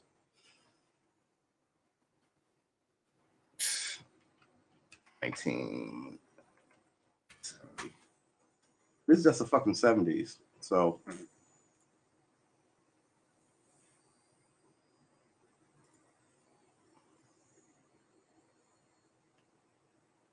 how many push-ups can you do? How many sit-ups can you do? I mean, you're a kid. And some kid had gland issues fine and they were heavy. Some kids were just fat because, they ate a lot, candy, shit like that. But that wasn't most people. If you had a high school of 100 people, and 100 is nobody, but if you had a high school of 100 people, you may have had 5 heavy people, right? I knew guys back then who were never going to have abs, but they had their own, because they made us all work out, put you on weight. They were fucking strong kids. Now I think it's heavy and not strong. Why? Why this one? She's more confident after gaining weight. Presidential fitness test. Presidential fitness test. The DigiDudes High School Fitness 1962. How the U.S. Army fitness standards have changed. You have to change because you're pulling from the population, and the population is unhealthy. Or the population cares less about health than it did in the past. Is this it? Presidential Council on Physical Fitness? Oh, let's do this one. This is a really quick one. A minute. What is this? I don't know what this is. I think it's a commercial. Busy day ahead. The 1960 Presidential Council on Physical Fitness film with Apollo astronaut. Yeah, I mean, we took the day, we didn't take the day off. We trained for it, and at sometime in the middle of the year, it was a day. We all had to calm down, sit down. I would do sit-ups, and someone would hold my feet, was it? And then I would switch around and do them hold their feet as they did sit-ups. And somebody would count, and I would count. In our heads, no, I'm sorry. Shout out, like I'm counting in my head, but the person who's standing above him while I'm holding them, I'm counting out 1, 2 at what he's doing, and that person in the head is keeping their own count. So nobody less than that's supposed to. Oh, I did 50. Why aren't you sweating?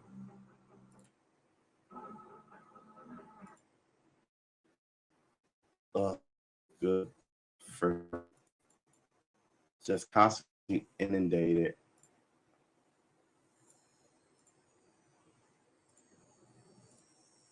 This has nothing to do with it. How the fuck is this a fitness? Presidential Council on Physical Fitness. Why? This with the children. Okay, fine. History College of Southern Maryland. Today's Workout Canada Fitness. Champions of Change. The biggest exercise fad the year you were born. Remember, running became a thing in like the 70s, right? So jogging became like a handful of people would do it, but it was the early 70s. The fitness craze started in the early 70s. But Jack LaLanne had been doing it since the 50s. And then they started selling you workout tapes and Jane Fonda stuff and all this stuff. And it's still with us. He had that white dog. Yeah, this is what the kind of stuff we would do.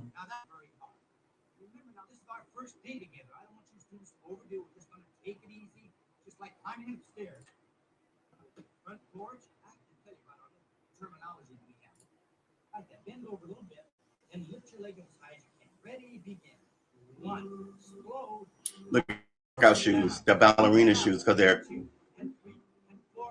right. Jack LaLanne. Let's look up some of his feats. Jack LaLanne pulls a boat. He did that every year from the time he was like, I want to say 40 until the time Jack LaLanne pulled 70 boats on his 70th birthday. Like he would do some shit like, and then one day he got too old went to pull a fucking boat. I mean, amazing.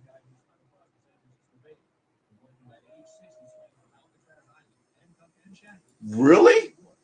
That sounds bad. That doesn't sound good at all.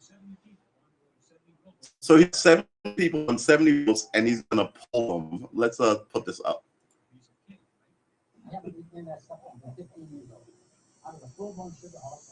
Man, I'm having issues with the stream today. I'm not gonna argue about it. It's been good for the last week and a half.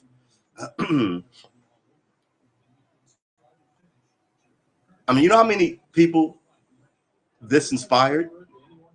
I hope not. I don't get tired of this every other year or something. Why don't you yell at his phone while you got him within earshot? You heard what she said? She's like, don't you get tired of this every other year? Hope not. about his 71st birthday? Any more feats? Oh, this is his wife. I hope not. I don't you get tired of this every other year? Go, Jack, go, his longtime friends yelled in between their sips of beer and off cigarettes. Yes, it's Catered one more accomplishment under his belt. yeah, 70 boats pulling 70 people across a fucking river at 70. Gotta respect it. He was cold, his battle was over, and never thought of quitting. Now what's next? Catalina underwater. Catalina underwater. See, this is the thing. You can get it yourself, but I find one of the best ways to get this kind of mentality is the military.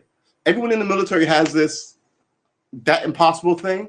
Yeah, I'm gonna do that thing because they don't think it's impossible. I'm sitting here going, pull a boat across a what? At how old am I? Nah. How many people on it? Not one boat. 70? No, I'm not doing that. That's ridiculous. Nobody can do. And here he is doing it at 70. I used to have a friend who ran 100-mile marathons. And I was just kind of like, and it really is a head game. Like you can trick your mind, adjust your mind, however you want to phrase it, into like, to do anything. And people use it to make themselves sad about it. All the energy you're using to make yourself sad about your life, you could be using to go, you know what? By this time next year, I'm going to do X. But you got to do something, right? I'm going to do X. I'm going to be a business owner. From this time next year, I'm going to own a business. I don't know anything about business. Hit the internet, how to own a business. What do you start a business? How the first thing you should do? What are you interested in? And then you'll find a lot of it will be bullshit, but you'll find one or two of them that is like, oh, I can really get behind this idea. And then, after a year, after trying and working hard at it, it will lock itself in your subconscious and you will run at it. But it needs some doing. It can't be done in a week or two. Usually, like you can shove it in there in a few months with a lot of repetition and energy. Oh man, the breeze feels nice. Here's a famous dog he has. Stop! Look! Listen, Mr. Beauty. Jack, pleasant weekend. Oh, look at Hey, who do I see there? My boys and girls, my little helpers, kitties. Wherever mother is, you go run and get her, and you tell mother, you say, Mother, it's Monday, and Jack LaLanne is waiting. Go get her, come on. Look at this dog. Jack LaLanne, man, you can't hate on him. It's great how he added the folks in the wheelchair with disabilities. Yeah. You might that you don't need 2,000 exercise bikes just to share an ambition.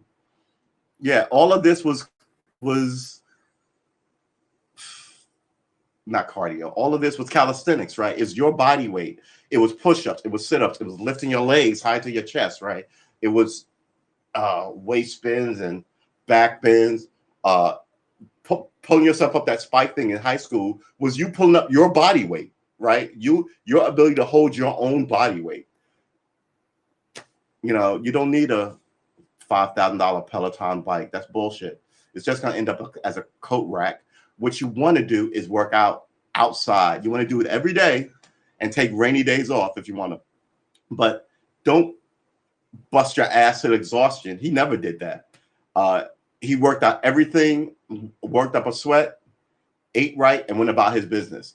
People today will tell you, like you see The Rock, he's fucking trying to lift to exhaustion every time.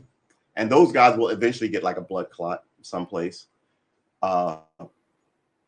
Because, I mean, it's a way to get strong. But a lot of those guys, too, their strength is not, don't get me, they're strong, but their strength is not, look, somebody that big who got that weight by digging dishes and carrying logs is stronger than somebody, and they, even though they can lift the same weight, they're stronger. Yeah, like you ever shake a fucking farmer's hand? Farmers have stupid strength. Because I don't know why. I was about to say, but I don't know why they have stupid strength, but they do. Guys who are big that aren't, but their hands won't be strong because they're not doing hand exercises.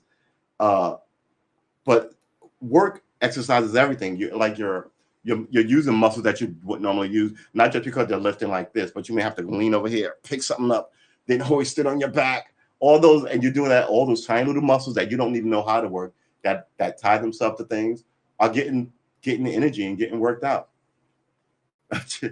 Yeah, a Chan stretch band was it, and he didn't need a pair of $200 sneakers.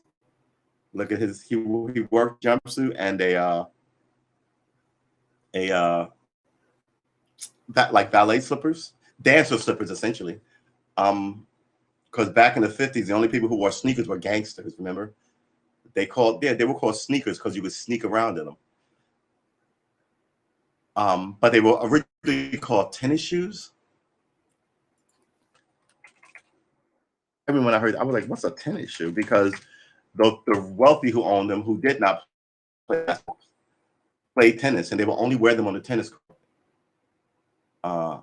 What's the difference between tennis shoes and regular sneakers? Ugh. The difference between sneakers and tennis shoes is that sneakers are general and casual purpose shoes meant for walking, running, etc. They provide great comfort and can be bought from any general store, while tennis shoes are especially designed to play tennis to provide the necessary support. What bullshit.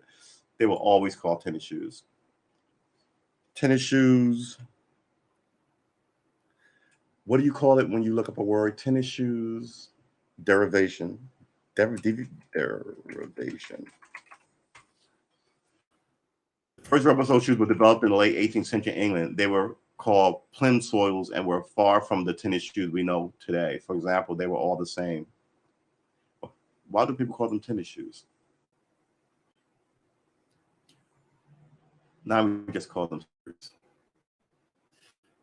Okay, the origin of the tennis shoe goes back a few centuries about wonderpologies, wonderopolis.org, which I decided must be legit since it's a .org. Because first they were plimsolls. Tennis, for example, they were the same. Wait, they were all the same, which meant that there were no specific right or left foot. Huh. All right. Despite their deficiency, plimsolls were popular and spurred rapid development of improved models and new styles.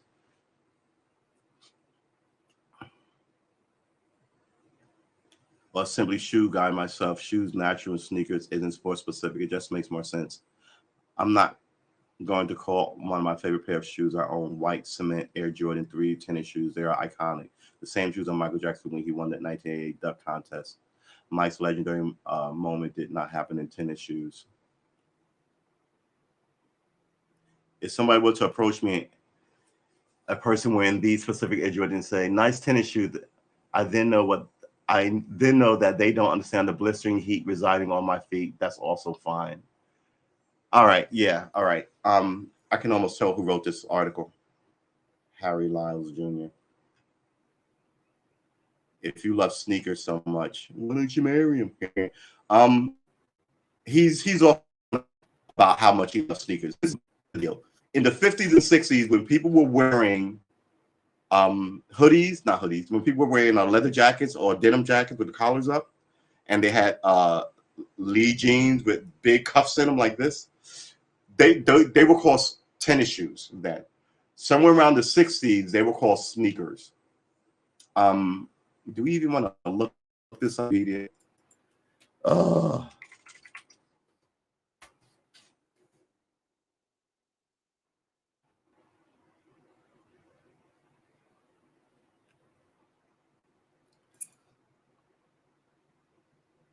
Oh man. Am I gonna sneeze or not? Sorry. How about sneakers meaning?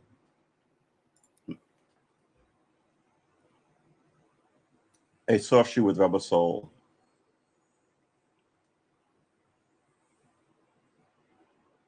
I'm looking up the history. All right, sneaker history. Sneaker etymology. Do we even want to look? Let's just look up Wiki. I'm going down a fucking rabbit hole on this thing. I'm sorry, people. All right. Sneakers also called trainers. Trainers in England, they're called trainers, not called trainers here. Athletic shoes, tennis shoes, gym shoes. Called them gym shoes when I was in school in gym. Kicks. The hood calls them kicks. I still call them kicks. I need a new pair of kicks. These things got a hole in them. Sports shoes, never heard of that. Flats, never heard of that. I thought those were women's shoes without a heel. Running shoes are not running. I run in my running shoes. Okay, I'll give you that. Skate shoes, I don't know why sneakers are called skate shoes or runners. There has to be in other countries. Name etymology. Let's do this. The shoes have gone by a variety of names depending on geography and changing over the decades. The term sneakers is most commonly used in northeastern. There you go. United States, Central and South Florida, okay, New Zealand, parts of Canada. However, in Australia, Canada, and Scottish England, running shoes or runners are synonymous term used. Okay, so they call them runners. Synonymous term used to refer to sneakers. With the latter term also used in Hiberno English. Tennis shoes is another term used in Australia, North American English. The British equivalent of sneakers is a modern form is divided into two separate types, predominantly outdoor and fashionable trainers, training shoes, quality basketball shoes, and in contest cheap rubber sole, low cut canvas plimsoll shoes. Sneakers may also be called sand shoes, gym boots, or gym boots. The fucking British, man. Gym boots. Get your gym boots while I make a cup of tea. While plimsolls may be referred to as daps in Welsh English. I forgot what we call daps here in America. I know it's a dap, like giving someone a five, like, hey, what's up, man? Like seeing them, that's dapping somebody. But it's more like, I want your hand on the person here. You would, like, I don't even know how to, it's not a handshake, but you would sort of clasp their hands and like touch shoulders and pat them on the back. That's what we would call dapping somebody back in the day. Because you didn't do it to everybody. You only did it to your homies, right?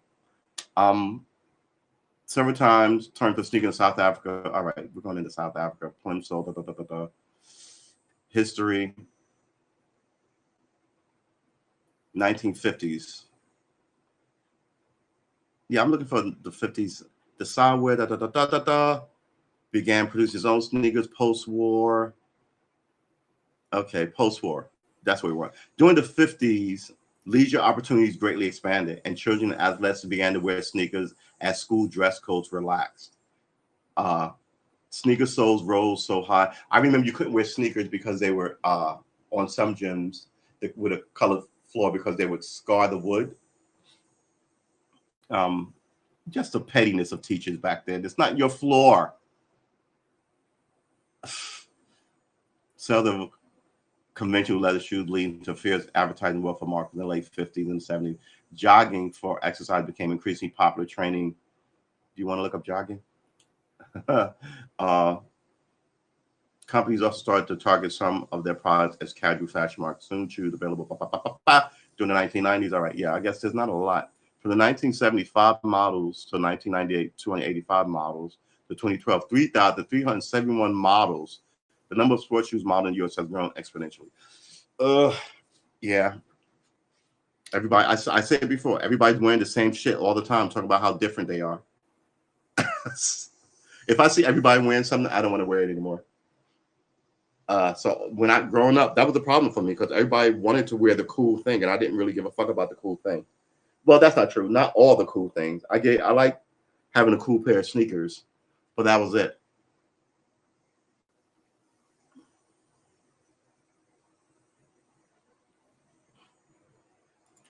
Use in sports, Adidas, yeah. All right. Why do people call them tennis shoes? And we don't need road, do we? Go, you chicken fat, go. Go, you chicken fat, go. The official song from President Kennedy Council on Physical Fitness, early 60s. Go, you chicken fat, go. Yeah, nah. But you could like presidential physical fitness test, high school. Presidential high school. How's that?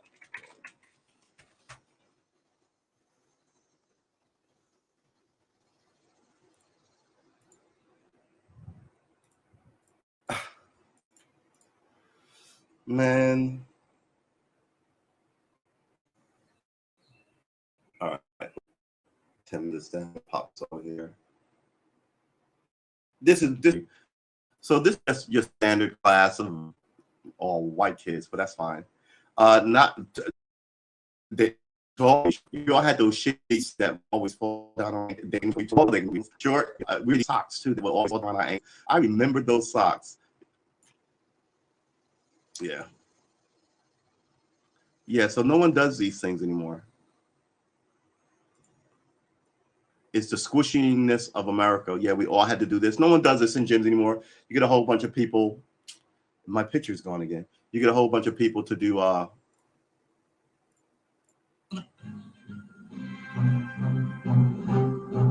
Exercise on the grip swing. Serious, you guys gotta fix this streamer. Extension push-ups are among the toughest of the drills. As an incentive to excel, the color of the shorts the boys wear is determined by their ratings on performance charts. Some requirements for top ratings are stricter than for Annapolis Please. A lad who has mastered the pegboard will find a military obstacle course a snap. Oh, look at how that pegboard was. A lad who has mastered See, he got up here and fell and broke his leg. So, come on, I really need this thing to work. Now, I'm man, it is what it is, isn't it? It's messy.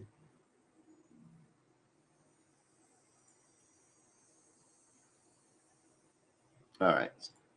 the pegboard will find a military obstacle course a snap.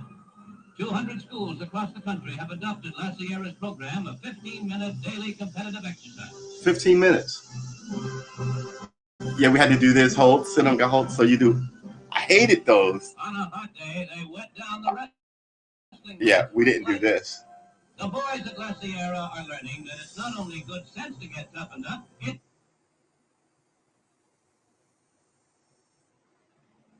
Meanwhile, kids nowadays can take physical education virtually. The nerd from back then was probably a Chad that could beat up the modern day jock with no difficulty. I would agree with that. Yeah, it's a shame.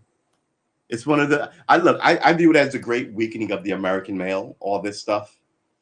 The destruction of the family environment, right? No fathers in the crib. And then on top of that, you take the physical energy that are men, that are boys, and you warp it into just wanting to be walking around in your fashionable this like a late. I told my oh, did I tell you this?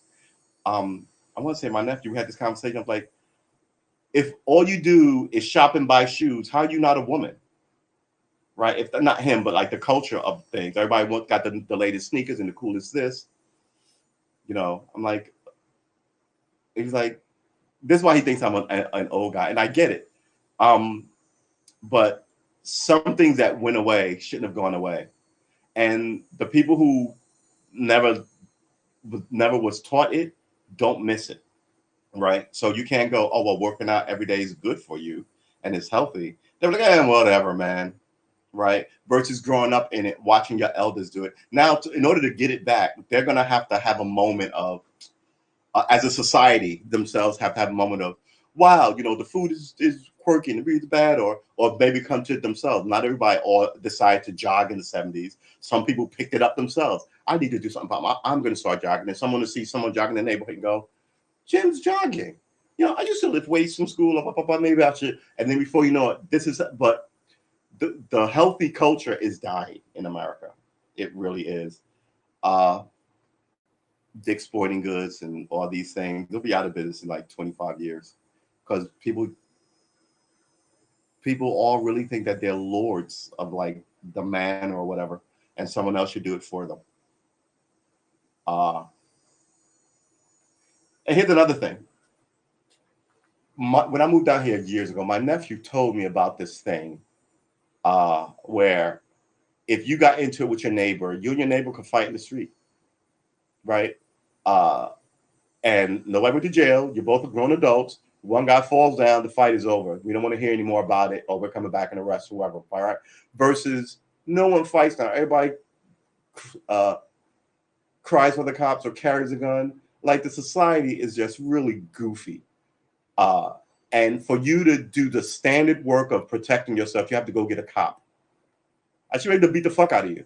Well, not beat the fuck. I'm not trying to kill you in the street. But I get men punching each other in the face, pushing, and then other men breaking it up. All right, enough, guys. That's enough. But now I have to see a lawyer. Blah, blah. The whole place is run by, like I said, is run by lawyers to its detriment. So we'll see what happens. I don't know how we got on fitness, but yeah, I think we got on fitness because my jogging alarm went off, and it's been going on for like 5 years. But yeah, since I'm trying to trying to reset my whole deal with smoking and drinking and not tobacco, all this stuff. I gotta just sort of like a little too many. It's funny, I don't eat candy either. Like, but whatever it is, I need to be a little more active. Yeah, so I guess that's gonna be it for us, right? We've been streaming for 2 hours. I want to thank you for coming through, William, as always. Thank you. I want to remind everybody to please like and subscribe. We're here every Sunday at 7:30. I was going to say 8:30, but 7:30. And we're here every day, 7:30 a.m. Sunday session counts as church. Remember that. And we're here every day, Monday through Saturday at 6:30 p.m. every day. We will be here 6:30 p.m. every day for easily the foreseeable future. I haven't missed a day. And I don't want to miss a day. And I give myself, after every 3 months, I can take 1 day off. I think I'm going to take September 11th off. I never do anything on September 11th. Thank you, man. Floyd, yeah, that dude. Maybe next week we'll talk about like the right reverence. But yeah, I don't work. I don't do anything on September 11th. It took me 10 years to go back to ground zero after this whole thing happened. And I only did that because I was leaving the city as a sort of goodbye. I took a picture and then I went home, packed my last bag, and left the city, never to return, except for concerts. But I think September 11th, I may just put up my cooking episode and let that run. But I just want to, I'll say it a couple of more times just so everybody knows. Hey, Snow Bunny, good to see you. I hope you're doing well. I hope you're going to be careful out there. I know you guys have a storm coming your way. So, you know, make sure you're properly situated. But other than that, I hope things are going well for you, Miss Snow Bunny. Yeah, September 11th. When is September 11th? Let's look it up. I think it's 2 weeks. Yeah, it's actually next week, Saturday. So yeah, it's 14 days away. And it's a Saturday. I stream at night on Saturday.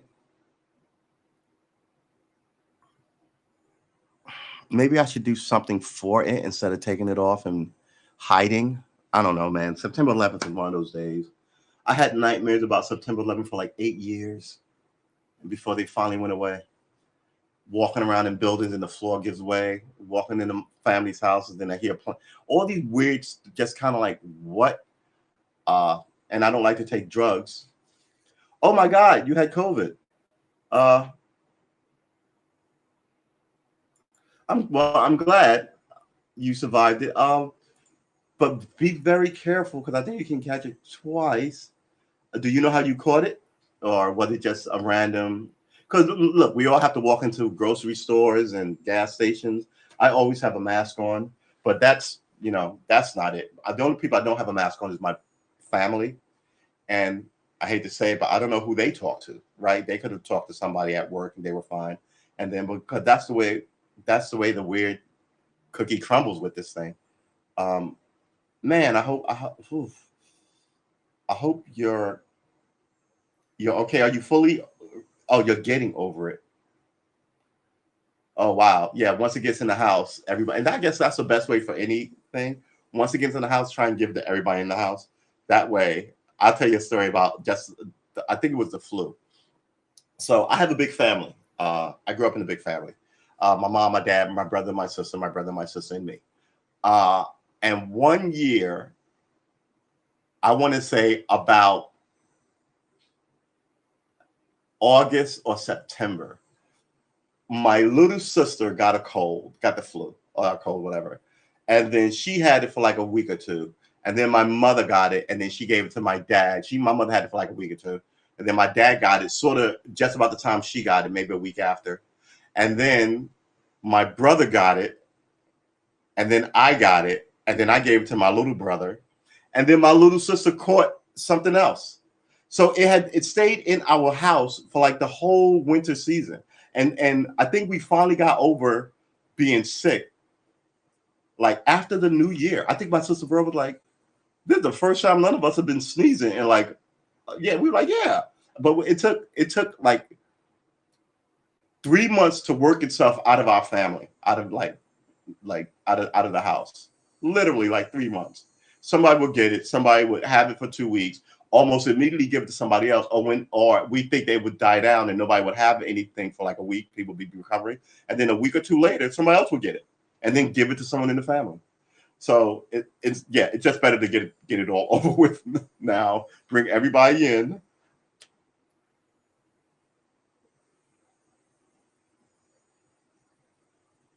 What's T2T org? What is that? All right, hold on.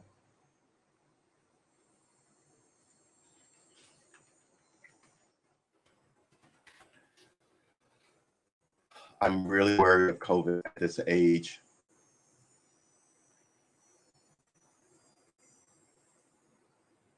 Tunnel to Towers, yeah.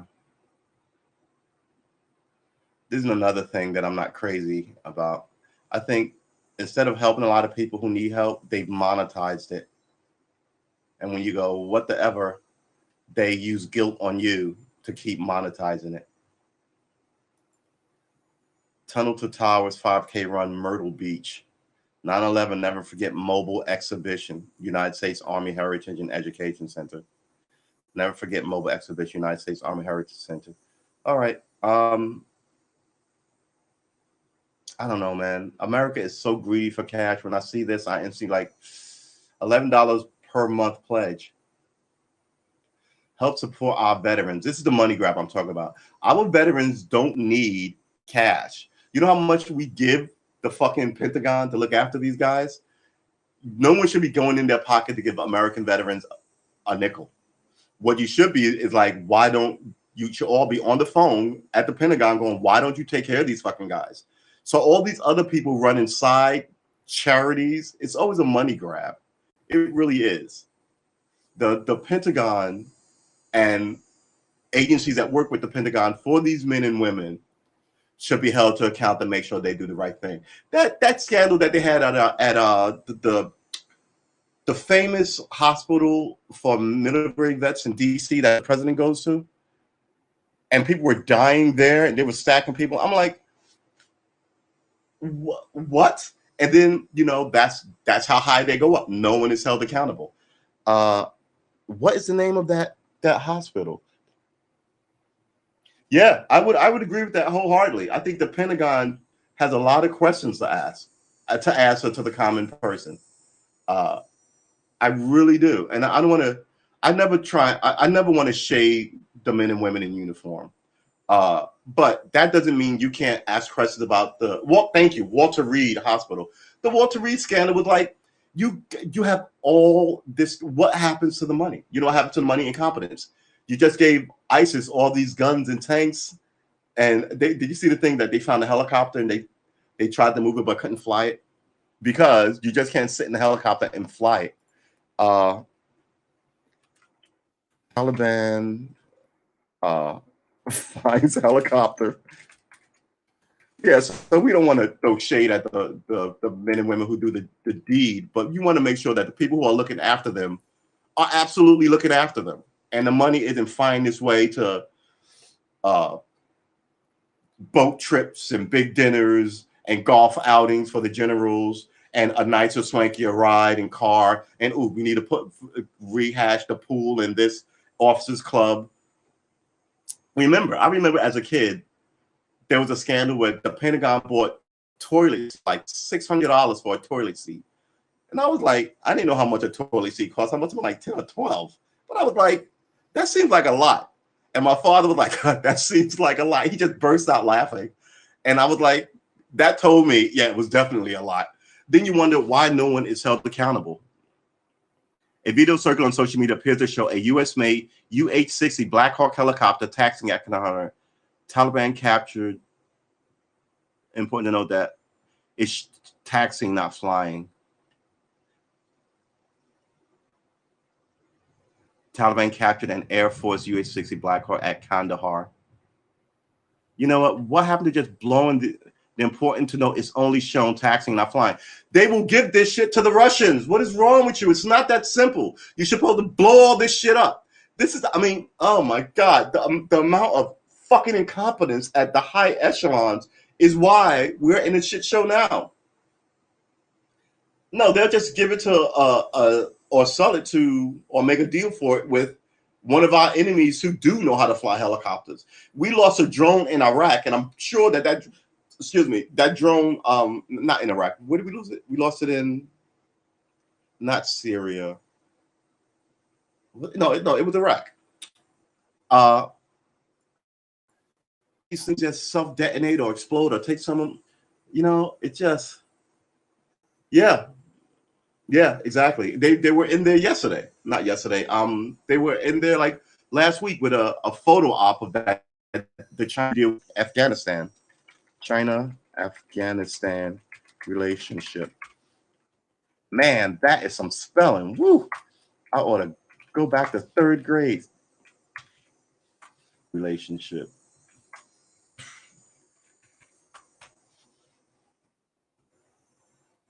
Some image because you can see them sitting there. Here you go.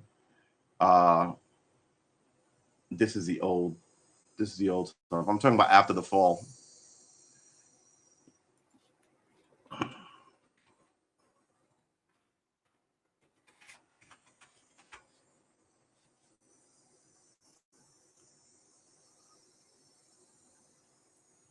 Ugh.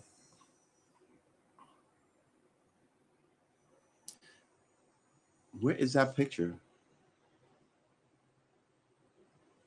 Yeah, here it is.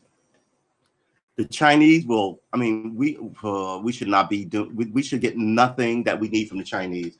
Everything we buy, they turn into bullets. They have it out for us. It's ridiculous. So this is new. This is after the fall. Just the immoral stupidity of that place.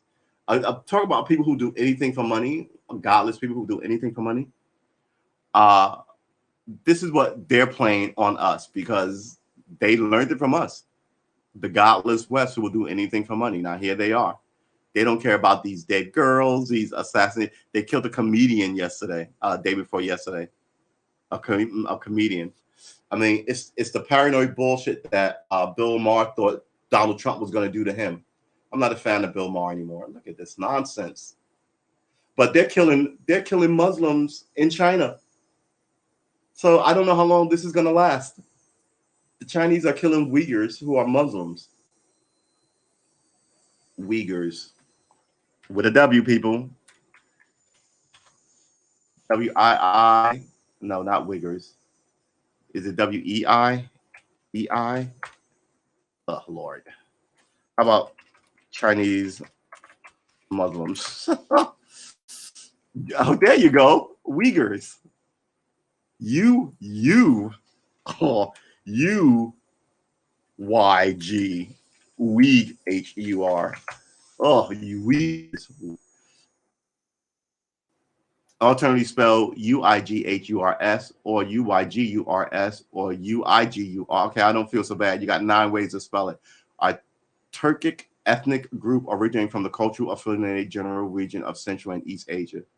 So they want to either push them into Turkey or make them all Chinese, but no, they don't want to be that. The Uyghurs are recognized as native to the Xinjiang Uyghur Autonomous Region in northwest China. Uyghur children of incarcerated parents undergo political education. Let's remember how evil China is. If you know anything about Buddhism, I think there were like 3 Buddhists, right? So there was the Dalai Lama, there was like the the Panchen Lama, and there was another dude. So the Panchen Lama, when the Chinese caught him, he was like 9, and no one ever saw him again. So what they essentially did from him was like, oh, you're just some fucking kid, go to school, right? He was people's spiritual leader, and the Chinese government essentially wiped him from existence behind their bullshit curtain. I mean, America has done evil shit, and I'm the Panchent. Is it his name Panchent? Is it Panchen? Panchen. All right, yeah. It's like if they found a pope. I mean, he was around for thousands of years, and now they're gone. Let's look up the modern political significance, relationship to the Dalai Lama lineage, political significance. Monastic figures and historically held important roles in the social makeup of Tibet, and these roles have diminished since 1959 when the Chinese started gobbling up everything. That's just going to come to a head. They're trying to take over a giant path of ocean. Yeah, you know what? They don't. I don't think they think anybody will deal with them, or I think they think that they've got a good enough in that people will be afraid to deal with them. But we keep fighting people in sandals when we should really be dealing with the threat, and the threat is China. Many Tibetans continue to regard the Panchen Lama as a significant political as well as spiritual figure through the roles he traditionally played in selecting the next Dalai Lama. The political significance of the role is utilized by the Chinese state. So the Chinese state is telling you, we pick who the Dalai Lama is. It's like, who hates Catholics? It's like the Muslims take over Italy and go, nah, we're going to pick the next pope. And then the only thing the pope will ever say is whatever that Muslim people who put him in charge says he is. Tibetan support groups such as the London-based Free Tibet have argued that the Chinese government seeks to install its own choice of Dalai Lama when Tenzin Gyatso, the current Dalai Lama, died, and that for this reason, the Dalai Lama choice of Panchen Lama, this is the boy that they disappeared with. Gonna look him up. Went missing at the age of 6 to be replaced by the Chinese state choice. This dude, whoever the fuck that dude is. It suggested that the Chinese government may give the title of Dalai Lama to the son of a loyal ethnic Tibetan Communist Party member, and it will pressure Western governments to recognize its boy, not the boy chosen by the Lama in India, as the head of Tibetan. I mean, evil, arrogant, and who knows if he's even alive? Yeah, it's sad. Disappeared May 17 at 6. Missing for 26 years and 3 months and 7 days. Missing for 26 years, 3 months and 7 days. They killed him.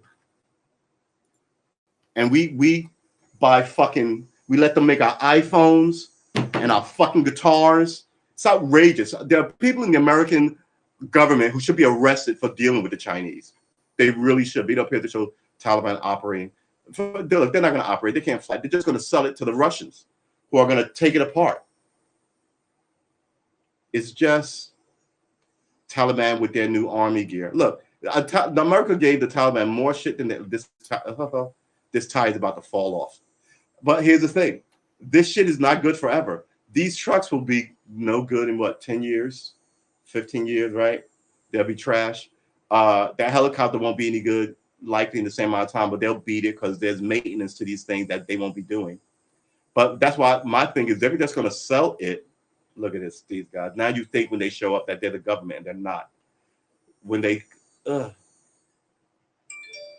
everything they say is a lie. Don't even get me started.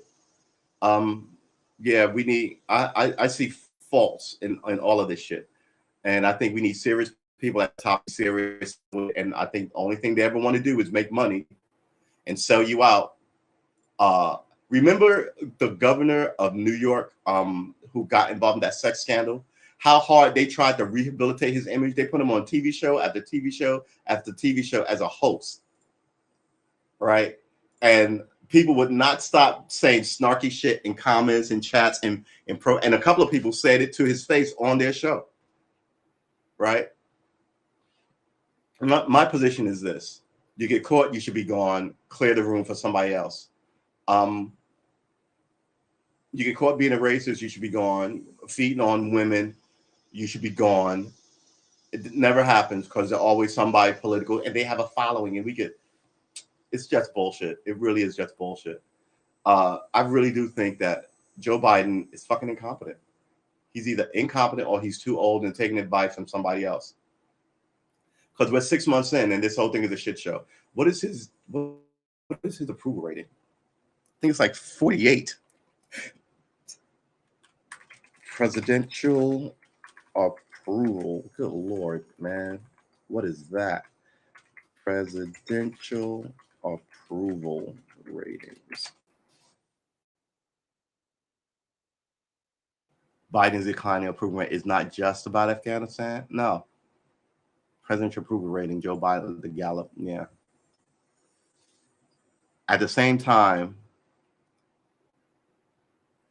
average U.S. president approval is 53. That's the average. Polling days, 38 to 2021. Average for elected presidents, third quarter, 60 varies. Other presidents elected president in August of the first year. Donald Trump had 36. Barack Obama had 53, 56. Bill Clinton had 44, 69 for George Bush, 60 for, that was pretty fucking high. 69 for George Bush. George Herbert Walker, though. Ronald Reagan was 60. Jimmy Carter was 63. Richard Nixon was 62. John Kennedy was 76. And Dwight Eisenhower was 74. But all this ended right about here when they started demonizing presidents. Right about here. It started with Reagan, quite frankly. 36. All right. Hold on. I didn't think Joe Biden presidential job approval rating 49%. He's underwater. He's under 50%. Term average date 54. Highest job approval rating 57. Lowest job approval rating 49. All right, it's 49%, and you're 8 months in. You might want to fucking do something. Here's the thing. You also gave Rob Emanuel, that giant piece of shit, an ambassadorship, despite the 80% of black people who voted for you after the Laquan McDonald shooting. I think you're going to pay a price for that. Who's the guy from South Carolina? Clyburn is an idiot. Clyburn endorses. Clyburn is always at the opposite end of where the black folks are. So just because you can get Clyburn on TV to go, yes, massa, does not mean all these people are going to come out and vote for you in in November of next year. Yeah, and then he talks all this shit with a diaper full of bullshit. The whole thing is bad. The whole thing is bad. I think we need more people to run for office. And those people should not all be lawyers because it's all lawyers there. And this idea that America was started so lawyers could run the place is bullshit. There's things you need to fix that they keep around so they could gin for fucking publicity or votes, right? I'm always talking about women because I remember women history just as well. And I'm always talking about, look, like I said earlier in this pod, the idea that women have been on the force for forever and you just get around to putting women on sex crime task force in the 80s, say you didn't care what was going on. You were happy with your life, and anybody complaining, you just told them to shut up. Nobody wants to move the things around because then their boss will go, why'd you move the things around? You know what I mean? So the Mavericks people move shit around at that level. No one's a Maverick. No one's a Maverick, right? You get all sorts of blowback. The idea of what is it? Loan forgiveness. I'm not for that, but it's a Maverick idea. Here's the problem with it, though. It doesn't work for everybody. If you give a college loan forgiveness. It's only for the people who went to college. What about everybody else? You know the percent of people who go to college? So now you're doing something for a handful of people. Hey, James, how you doing? Good morning. Good to see you.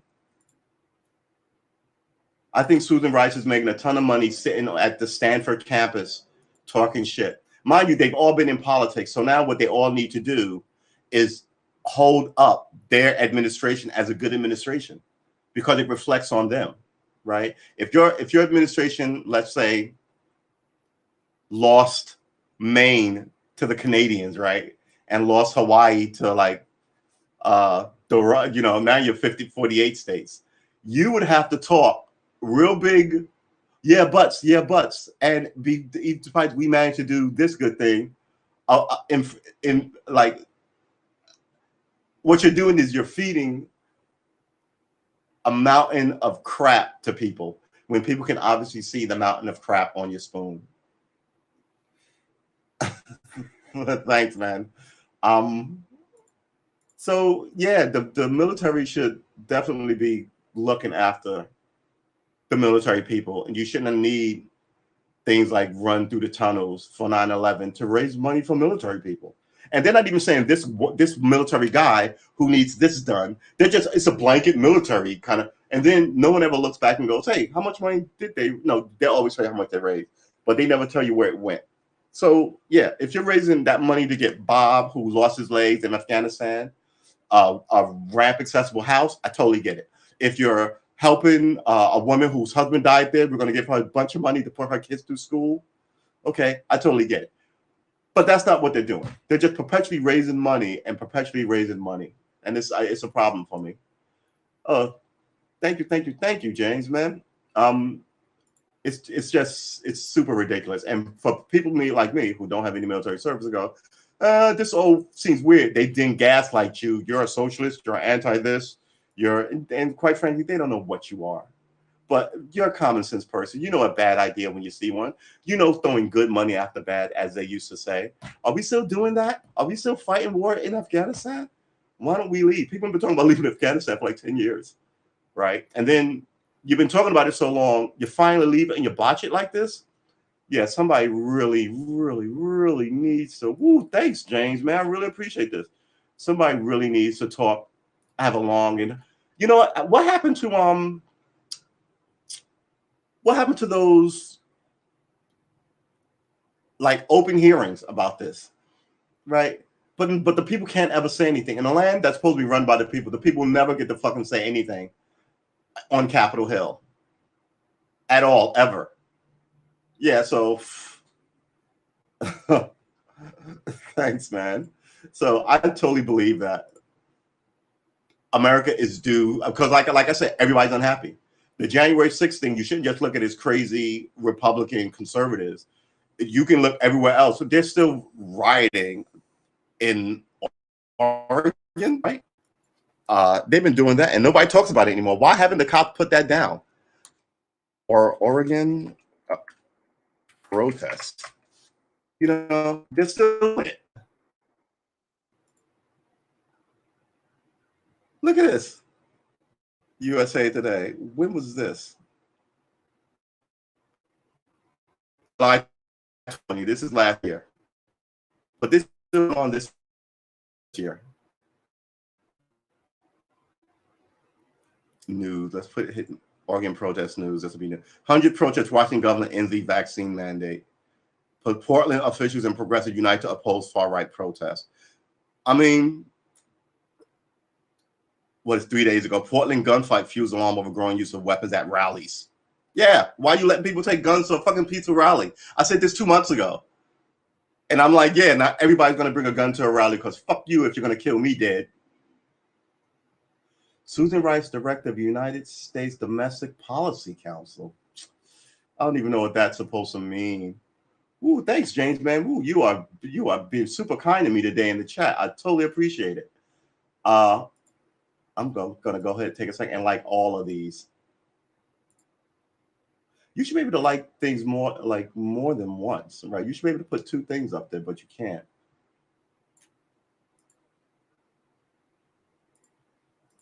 I got to pay the favor back. I absolutely will. You will see me all over the place this week, James. Uh, yeah. So I, I don't think I'm gonna. I have to figure out a way to stream on 9/11. Normally I don't do anything on 9/11, but I said I'm doing. Am I doing a stream? I don't. I haven't decided yet, guys. The first day I missed maybe 9/11. The first day I missed maybe 9/11. Um, dude, thank you. I got mad love for you for that. Thank you. Uh, thank you. I think a lot of people are so. Look, I had a conversation with somebody, and I was like, I want you to like me on stream, but I don't want to lie to you, right? So there's a lot of people who game, but you don't know what their personal opinion is, and then you find out they got all this racist shit in their chat or text messages, or they're hateful of women, or they abuse women in behind the scenes and smile at you on you. You know what? Fucking what you see is what you get. I'm not that interesting a dude. I live here alone. I don't even have a dog. But when you talk to me, I will tell you what I think about politics unabashedly, and I will hope that you're of a conversational mind and want to stay around and talk to me about it. But I think a lot more people are just kind of like, oh, that guy's an idiot. I'm done. Like we talked about the progressive groups, right? How they're just all these people in a box, and in that box, people don't get along together. So how are you gonna solve the problem between those groups in that box before you tell all those groups to go and vote for somebody so they can be president and fuck up Afghanistan?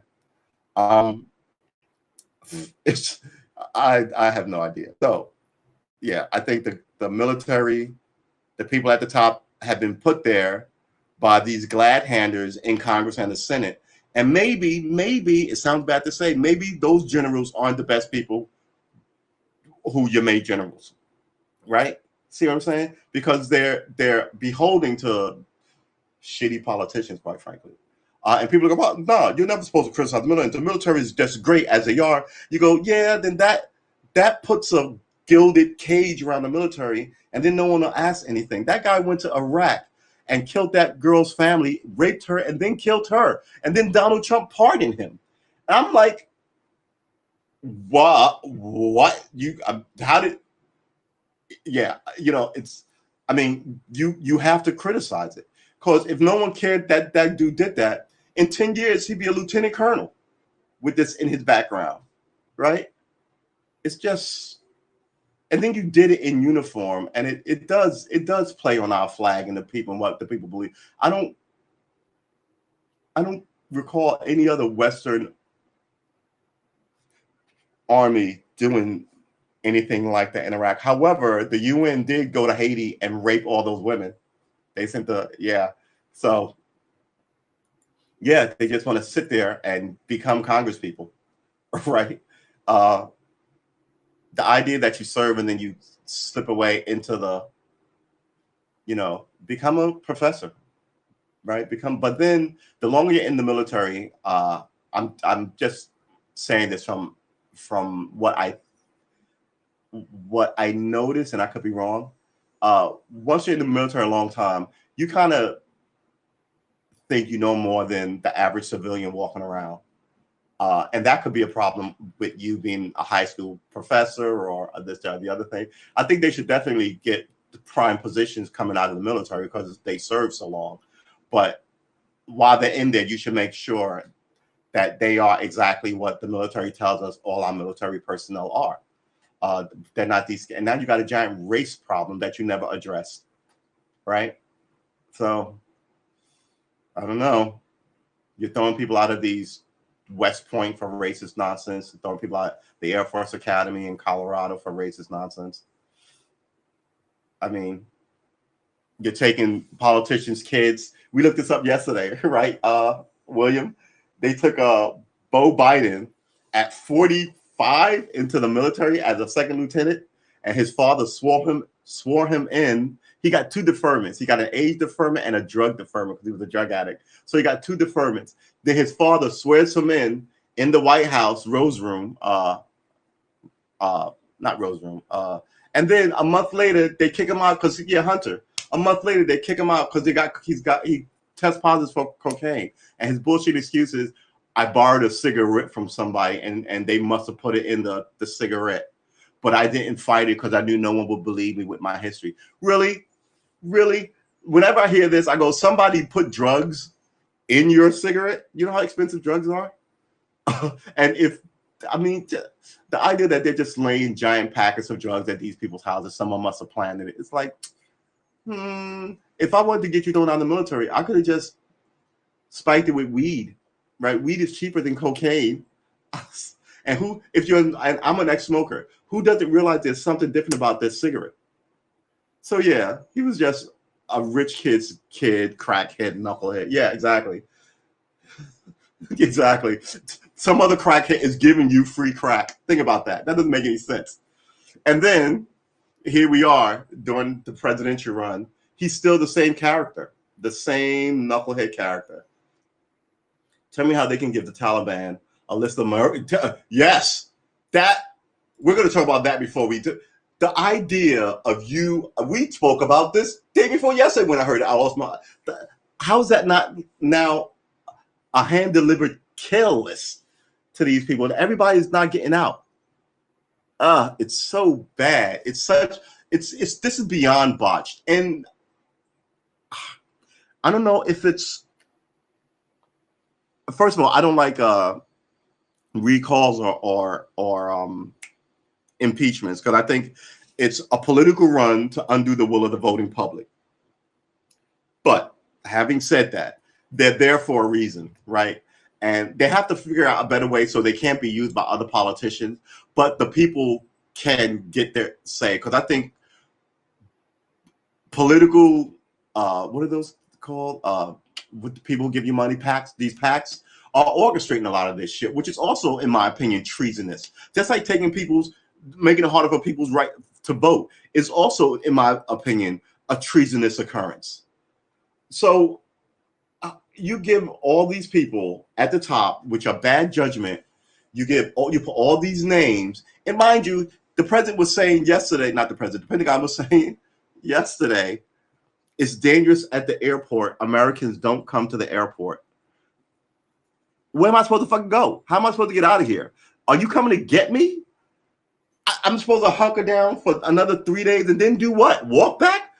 Man, this whole thing it's a shit show now. It stands to be a giant fucking massacre of America's citizens, and you left them there. Not only did you bring, how did they get there? I mean, you brought them there and you left them. Now they are the first people out are who? Media. The media there aren't American media anymore. It's like they have these guys who they buy, what they call them, pool reporters. But yeah, no one's sitting outside the airport with a microphone going, I'm so-and-so from ABC News, and we're here in Iraq. Look at all the people. Boom. Right? No. Where are they? They're telling you this from some base in Germany or in Iraq. Do we even have a giant base in Iraq anymore? I know we built a giant embassy we don't use. We built a giant embassy in Afghanistan, which is now a giant building for them. If America just gave $1 trillion, if America gave half of that $1 trillion to education, to universities, to the medical issues here, everybody would be better off. They keep throwing money at dumb shit and then telling you, shut up, we're senators, we know what we're doing. Here's the problem with our system, which is representative democracy. Me and my boys, right? We vote for James, who's in the chat. And then James goes and does whatever he wants. That's not representative democracy. Right? So we might go, hey, James in the chat. What we want is, I know James does fitness. So what we want is ice cream shops every place. He goes, you know what y'all need? Y'all need more gyms, which is good. But we don't want that. But you're going to get it. That's what it is, right? So that's a good thing that we need. We never get good shit. What we get is, if I'm your senator, I come and go, hey, you know what we got for everybody? Comic books. Look, it's the first run though. You're like, we need food and water. We need the border secured. We need the health crisis to be dealt with. We need to be able to afford these colleges and not owe $200,000 when we get out, right? We need, and you're like, yeah, well, we're not going to talk about that. What we're going to talk about is the opposition and how they're bad guys and we're the right. And it's just this perpetual fight between them to get the people, represented democracy people, to just back their play again and again and again. And nobody gets anything. I totally vote for. I think James is the right man for the job, as they always say. Man, I gotta tell you that he is he's an absolute crackhead.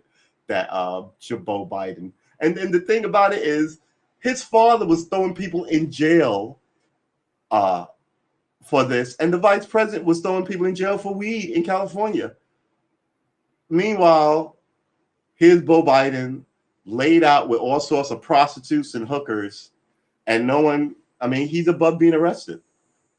He could have walked down the street, pulled out on a mirror in front of a policeman, and took a giant snort.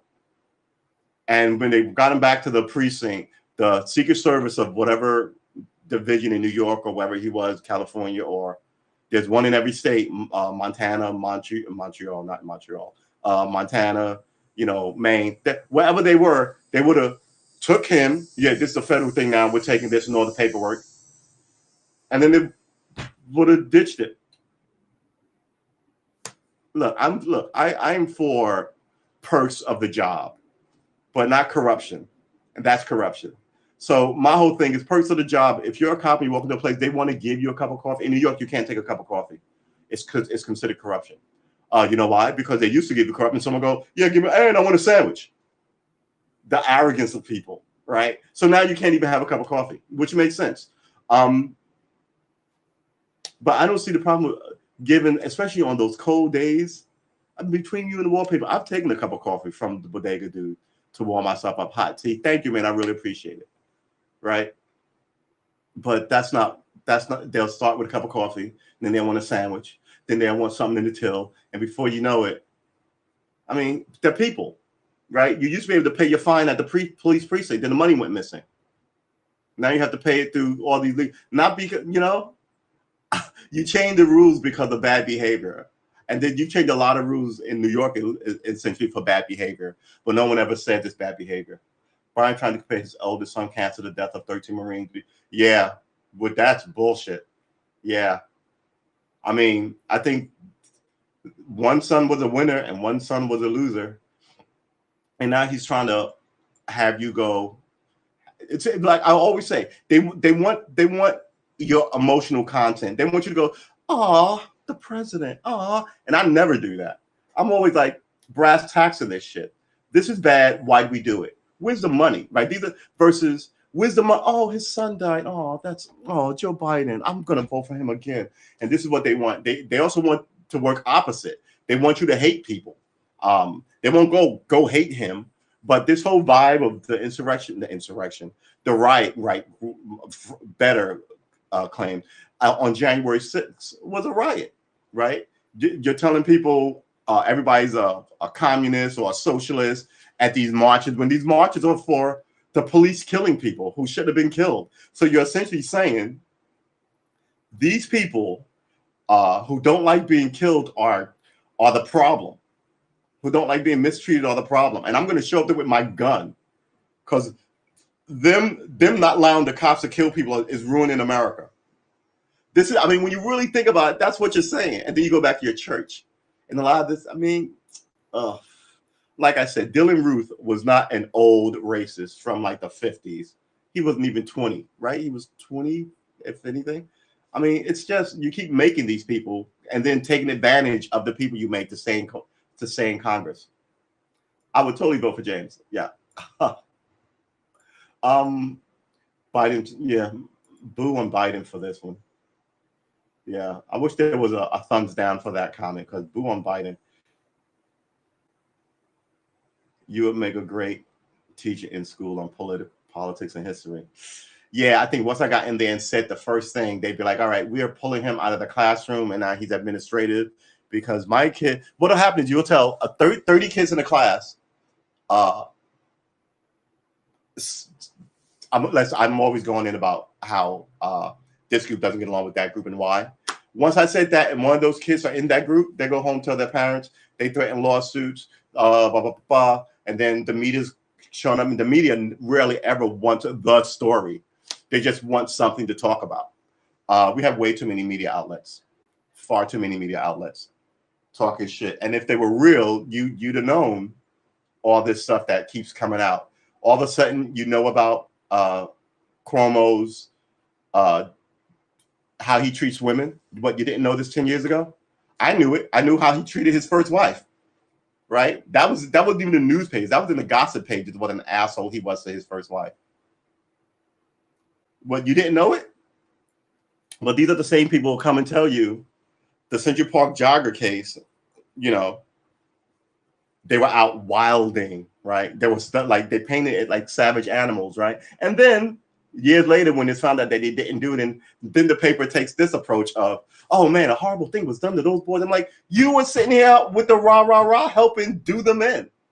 You just sort of ignore or excuse your whole part in it. Right?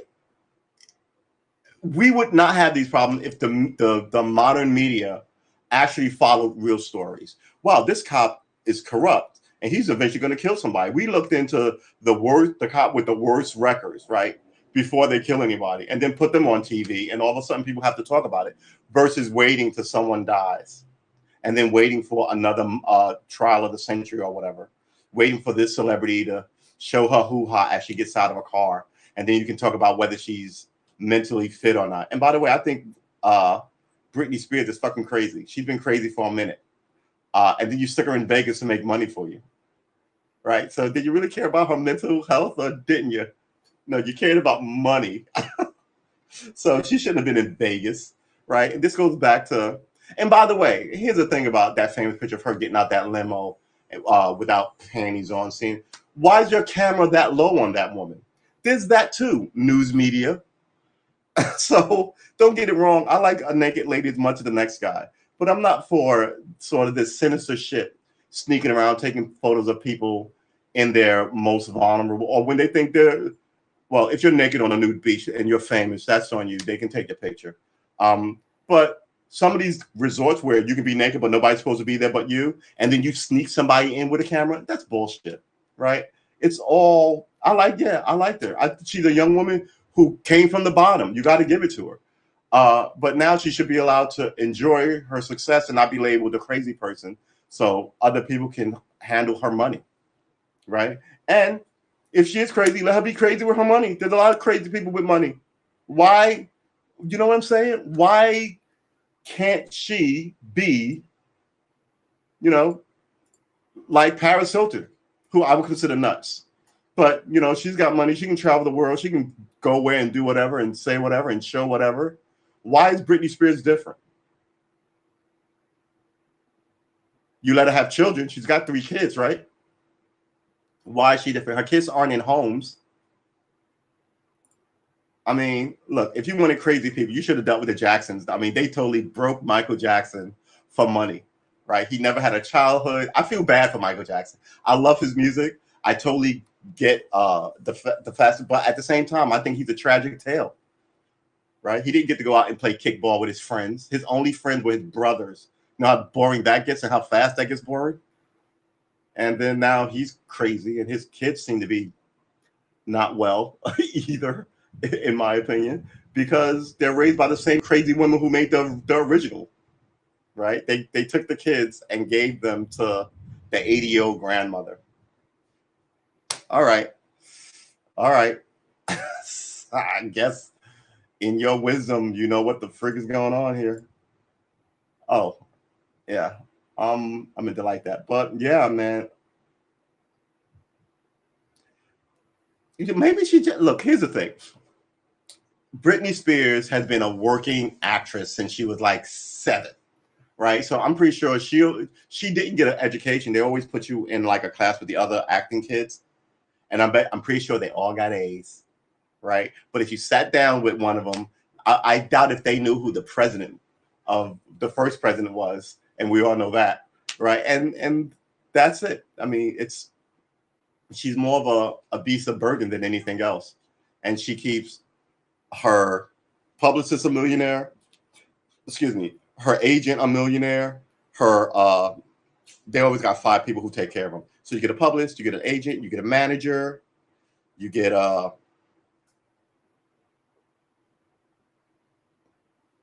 yeah, you also have to have a personal lawyer on call for when you run over a stop sign or you're high in church or whatever the heck it is. Look, man, it's more ways that the government allows lawyers to enslave you, and then you got to go ask another lawyer to unenslave you. Why is she crazy? I still don't even know why she's crazy. Is she crazy because of that incident 10 years ago where she hit a car with a truck and shaved her head? Is that why she's crazy? Or is she crazy now because she's putting up boob pics on Instagram? Which I don't think she's the only person who does that. If you put every woman in jail who like to show their boobs, there ain't nothing wrong with it, by the way, what would you have? Happy, other than happy jailers. I mean, yeah, I don't know. I'm pretty sure if she does need help, the people around her aren't helping her get it. You know what I'm saying? Them keeping her as a ward of them keeps them in charge of her stuff. And how much is that girl worth? I'm pretty sure she's probably worth. How much is Britney Spears worth? 60 million. Okay. Well, that's no small sum. I could have sworn it would even be more than that. That Toxic record is always playing on the radio. Conservatorship costs. It costs, oh, good Lord. 13 years. That's a jail sentence. 13 years under conservatorship. It's like if a judge told you you're on probation forever, don't drive, don't drink. If you get in trouble again, you're going back to jail. Right? You should, like, oh, there's another thing. Lifetime probation is bullshit. If you do your time in jail, you do it and you should be out. If you do 20 years and they let you parole you after 15, the other 5 years on probation, I get. But to give somebody lifetime probation, it just doesn't make any sense. Yeah, Disney has a racket. 59 million. Okay, yeah, she sold a lot of records. And she showed them 1 trillion years ago. I wonder what Federline, how come nobody asked Federline anything? He's her ex-husband. Yeah, this is what I thought. What happened to 350 million she had?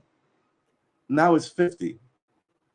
This is what happened to other people. Take your cash. Britney has been in the news quite a bit. July 31st, 2020, this is last year. And these days, not about her musical outfit. It's about pop star struggle to escape a 30-year conservatorship that controls her finances and personal decisions. The Free Britney movement, which is another ridiculous thing. Why do you care if she's free or not? She's not a political prisoner, and she's not a leader of a movement. She's just a celebrity. Tassar has amassed a fortune of $350 million throughout her 22-year career. Yet court documents show Britney Spears' net worth is only $59 million.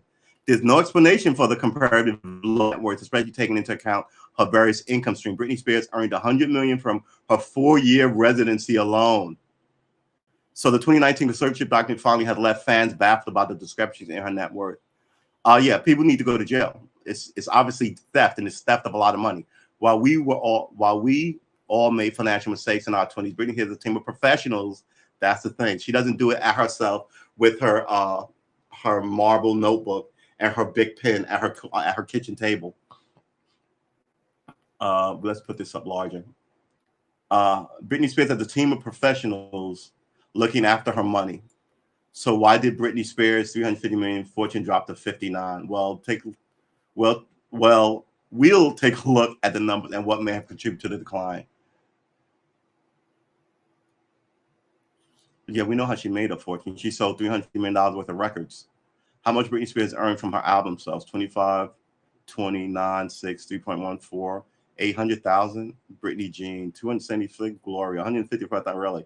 So her heyday ended about here. But that first album just made her globally famous. How much Britney Spears earned for concert? One more time, earnings 40 million just in the concert. So wait a minute. So she, oh good lord. So she earned 25 million in record sales for that album, and then she earned an additional 40 million for touring. That's 65 million right there. Yeah. Oh my God. Circus tour earnings. She earned 148 million for an album. Circus 4 million. Circus tour 148 million. She earned a lot. Wow. So you can make 10 million, or let's say you made $1 on your album, and then you go on tour, and then you can make $60 or $100 touring on the album. So that's like if you made 10 million, you can make 100 million for touring. That's crazy. I didn't know that. No wonder people.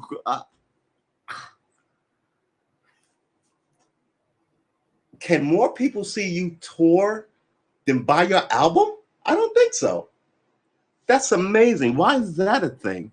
40 million, then 20 million on Oops, 47 for the touring on Oops, 9 million for Britney. She didn't tour for Britney, I guess. In the Zone, Onyx Hotel, yeah. She made 100 million from Vegas alone. Where's her money?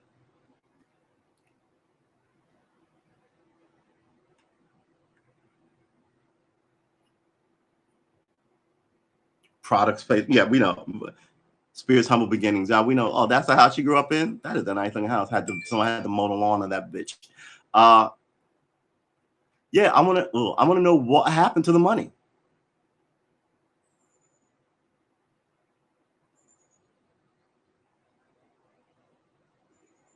Britney's mother, Lynn Spears, recently petitioned the court. She would include singers' future personal and financial matter.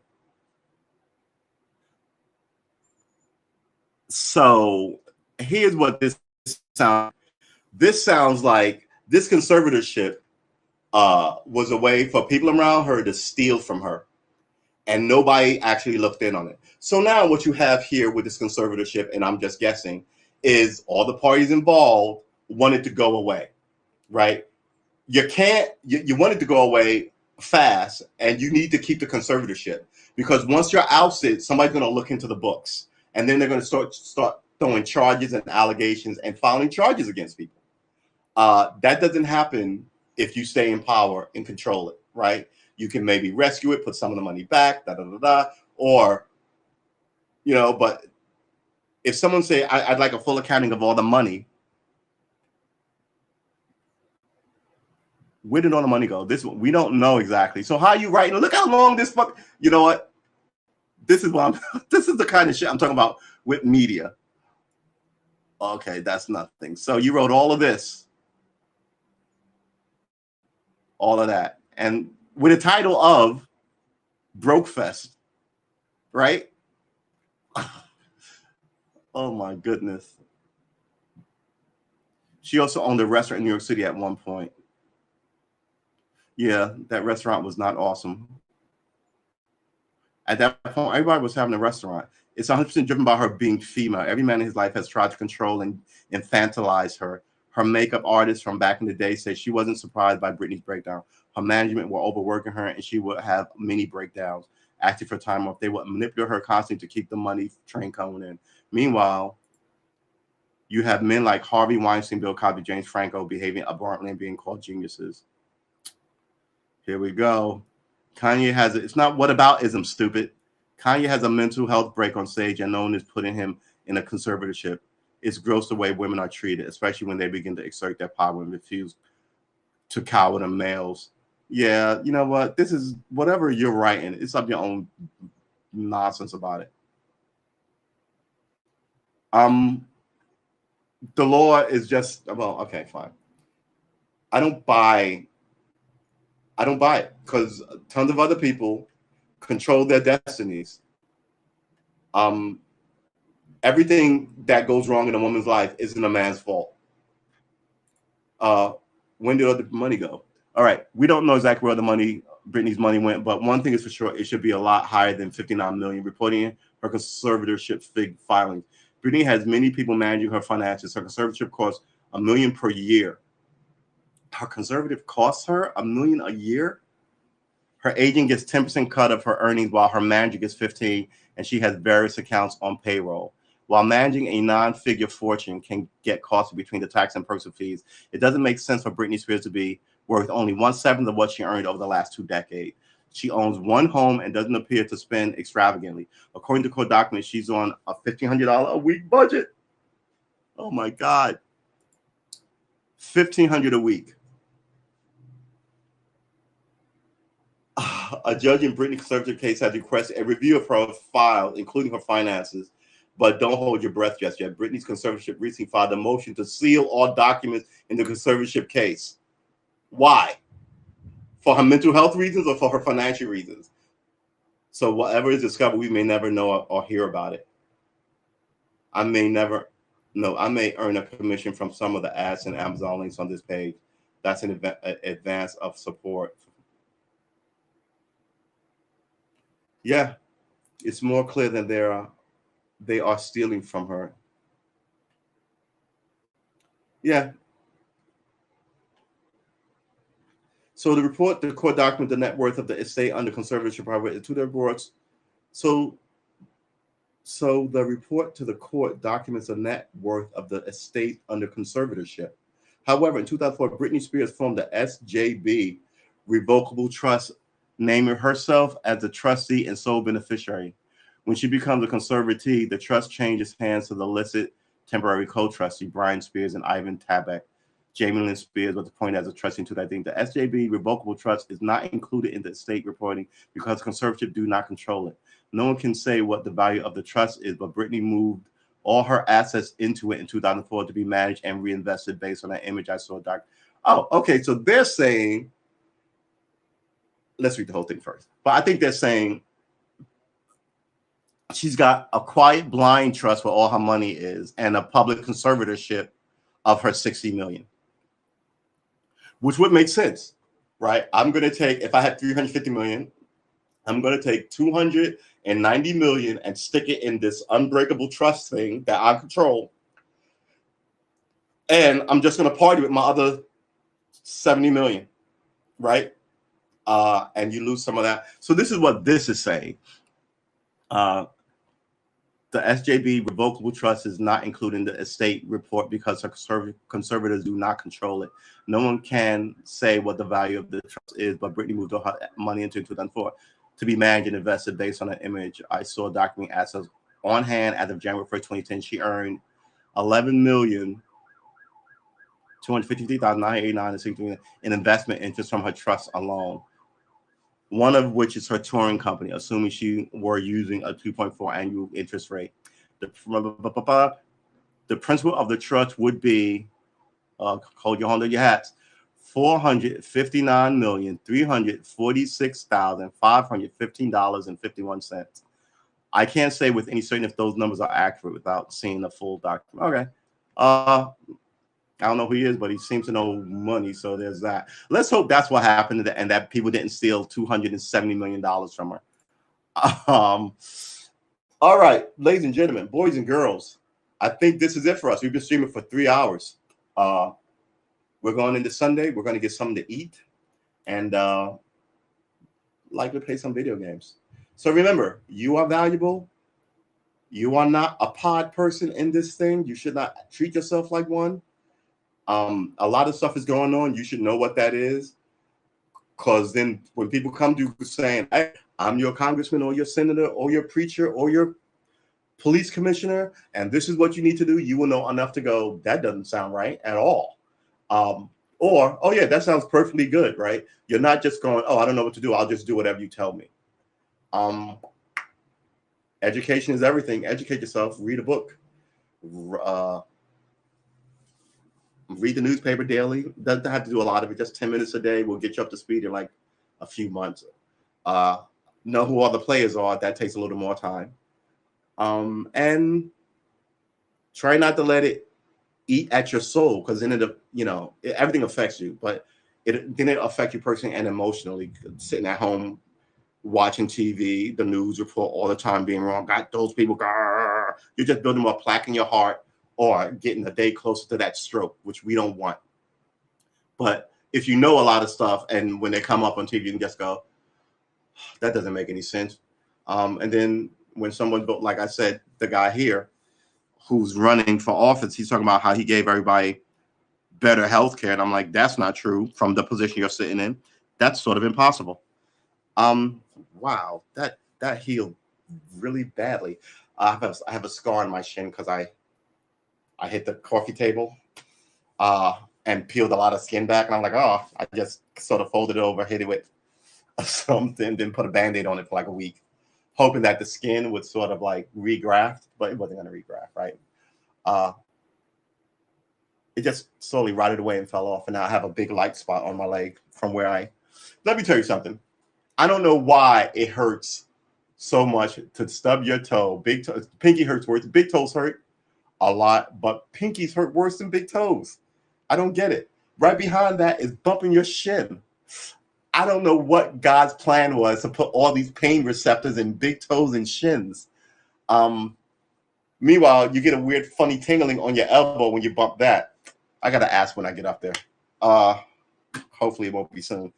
So it's 5 minutes to the hour. We've been streaming for 3 hours and 10 minutes. I want to thank everybody for coming through. I want to thank William. Thank you very much. James, good to see you. Thanks for showing up. Snow Bunny.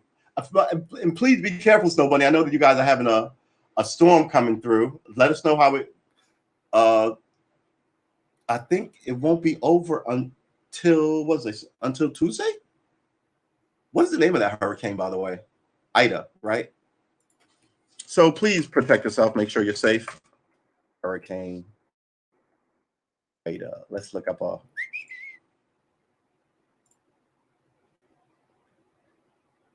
right, Ida.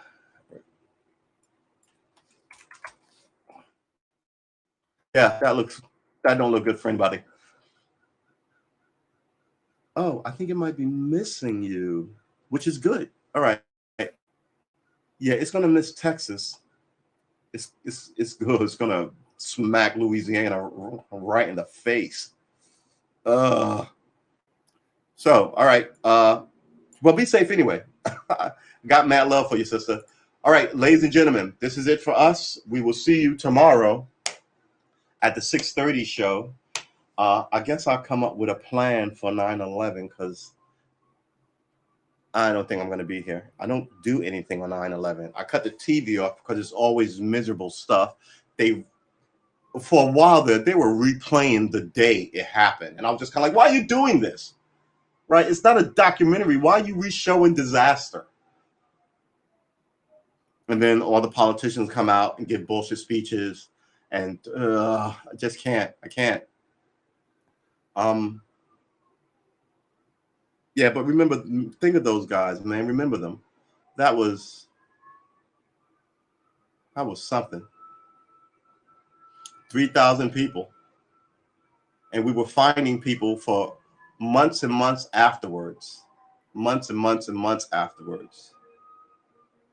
And all of this is how we got into Afghanistan. And now, a week before we're supposed to exit, 2 weeks before we're supposed to exit, well, maybe 10 days before we're supposed to exit. And it goes to chaos. And then, but 5 days before we're supposed to be out, there's a bombing that kills people who I'm pretty sure were just like, man, we're just gonna be home in 2 weeks. Hey, information man, good to see you. Man, your show yesterday was a wow. So yeah, I don't know if I want to be here because I don't want to miss any days. But again, I don't do anything on 9/11. I hunker down and I stay away from everything. And if I stream live like I do, we're going to be talking about 9/11. I don't want to talk about 9/11. I don't know. I'll figure something out.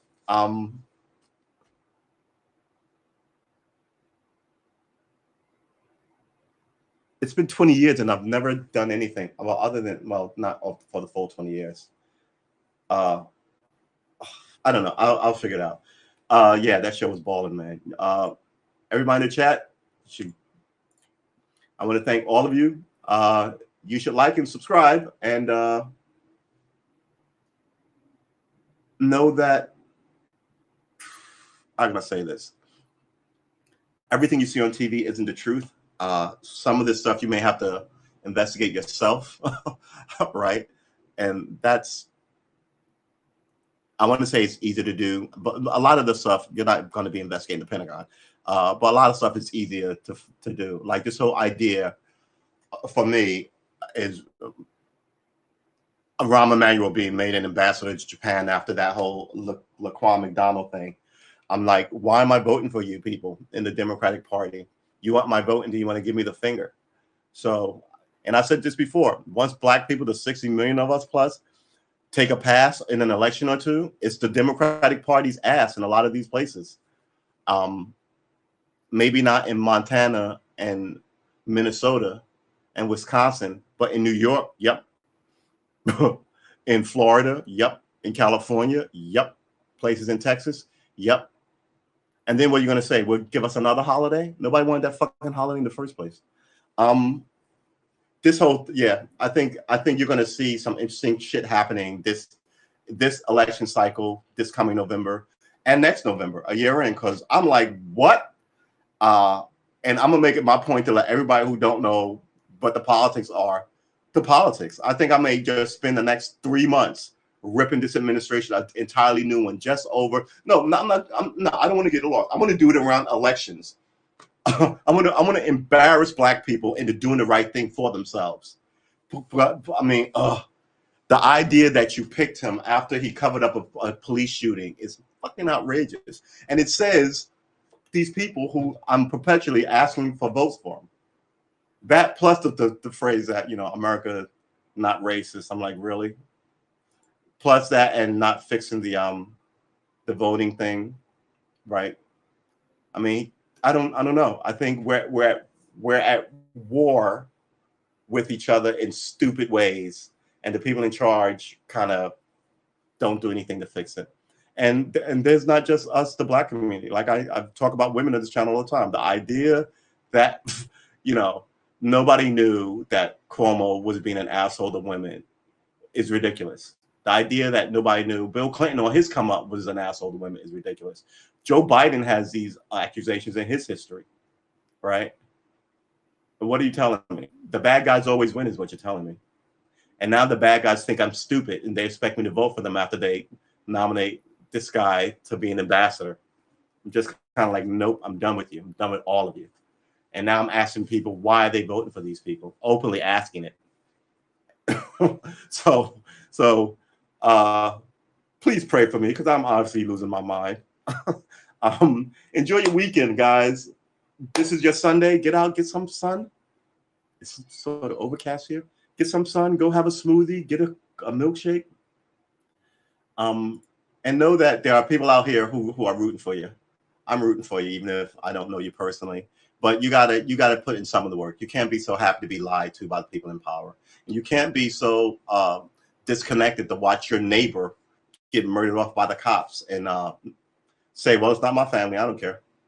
You know, you can't. America can't become this thing. And it's been becoming this thing for about 300 years now. But all right. Thank you, Information Man, for coming through. That was a really good show, man. I gotta tell you.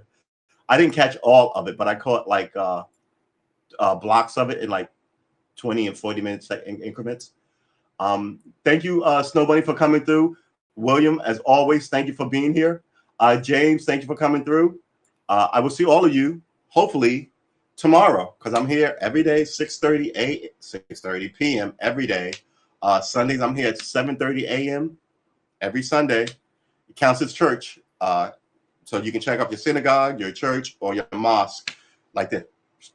And move on with your week, because we're essentially wishing you well, and that's what God, Jehovah, or it is Jehovah. God, Jehovah, or Allah would want us to do, who are all the same person, by the way. The idea that you're killing people in the name of God is bullshit. Let me stop before I get off on another rant. All right, ladies and gentlemen, tomorrow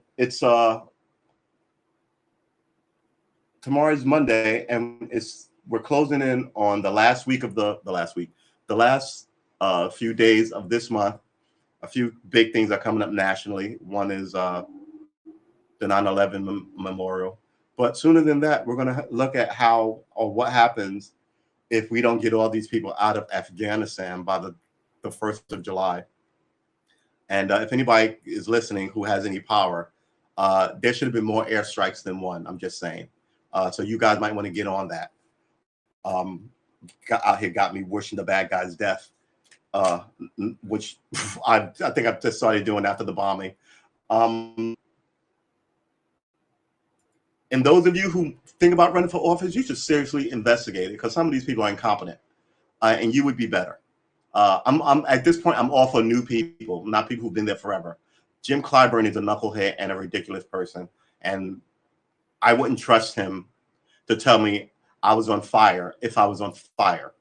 All right, and that's it. Just watch who you get your information from and what they're trying to suss out what their actual goals are, because I don't think any of these people's goals are improving the plight of the constituents in their districts or in this country. And that is it for me. Thanks again. Peace to you. I wish you well. I will see you tomorrow. Hopefully, I'll see you tomorrow.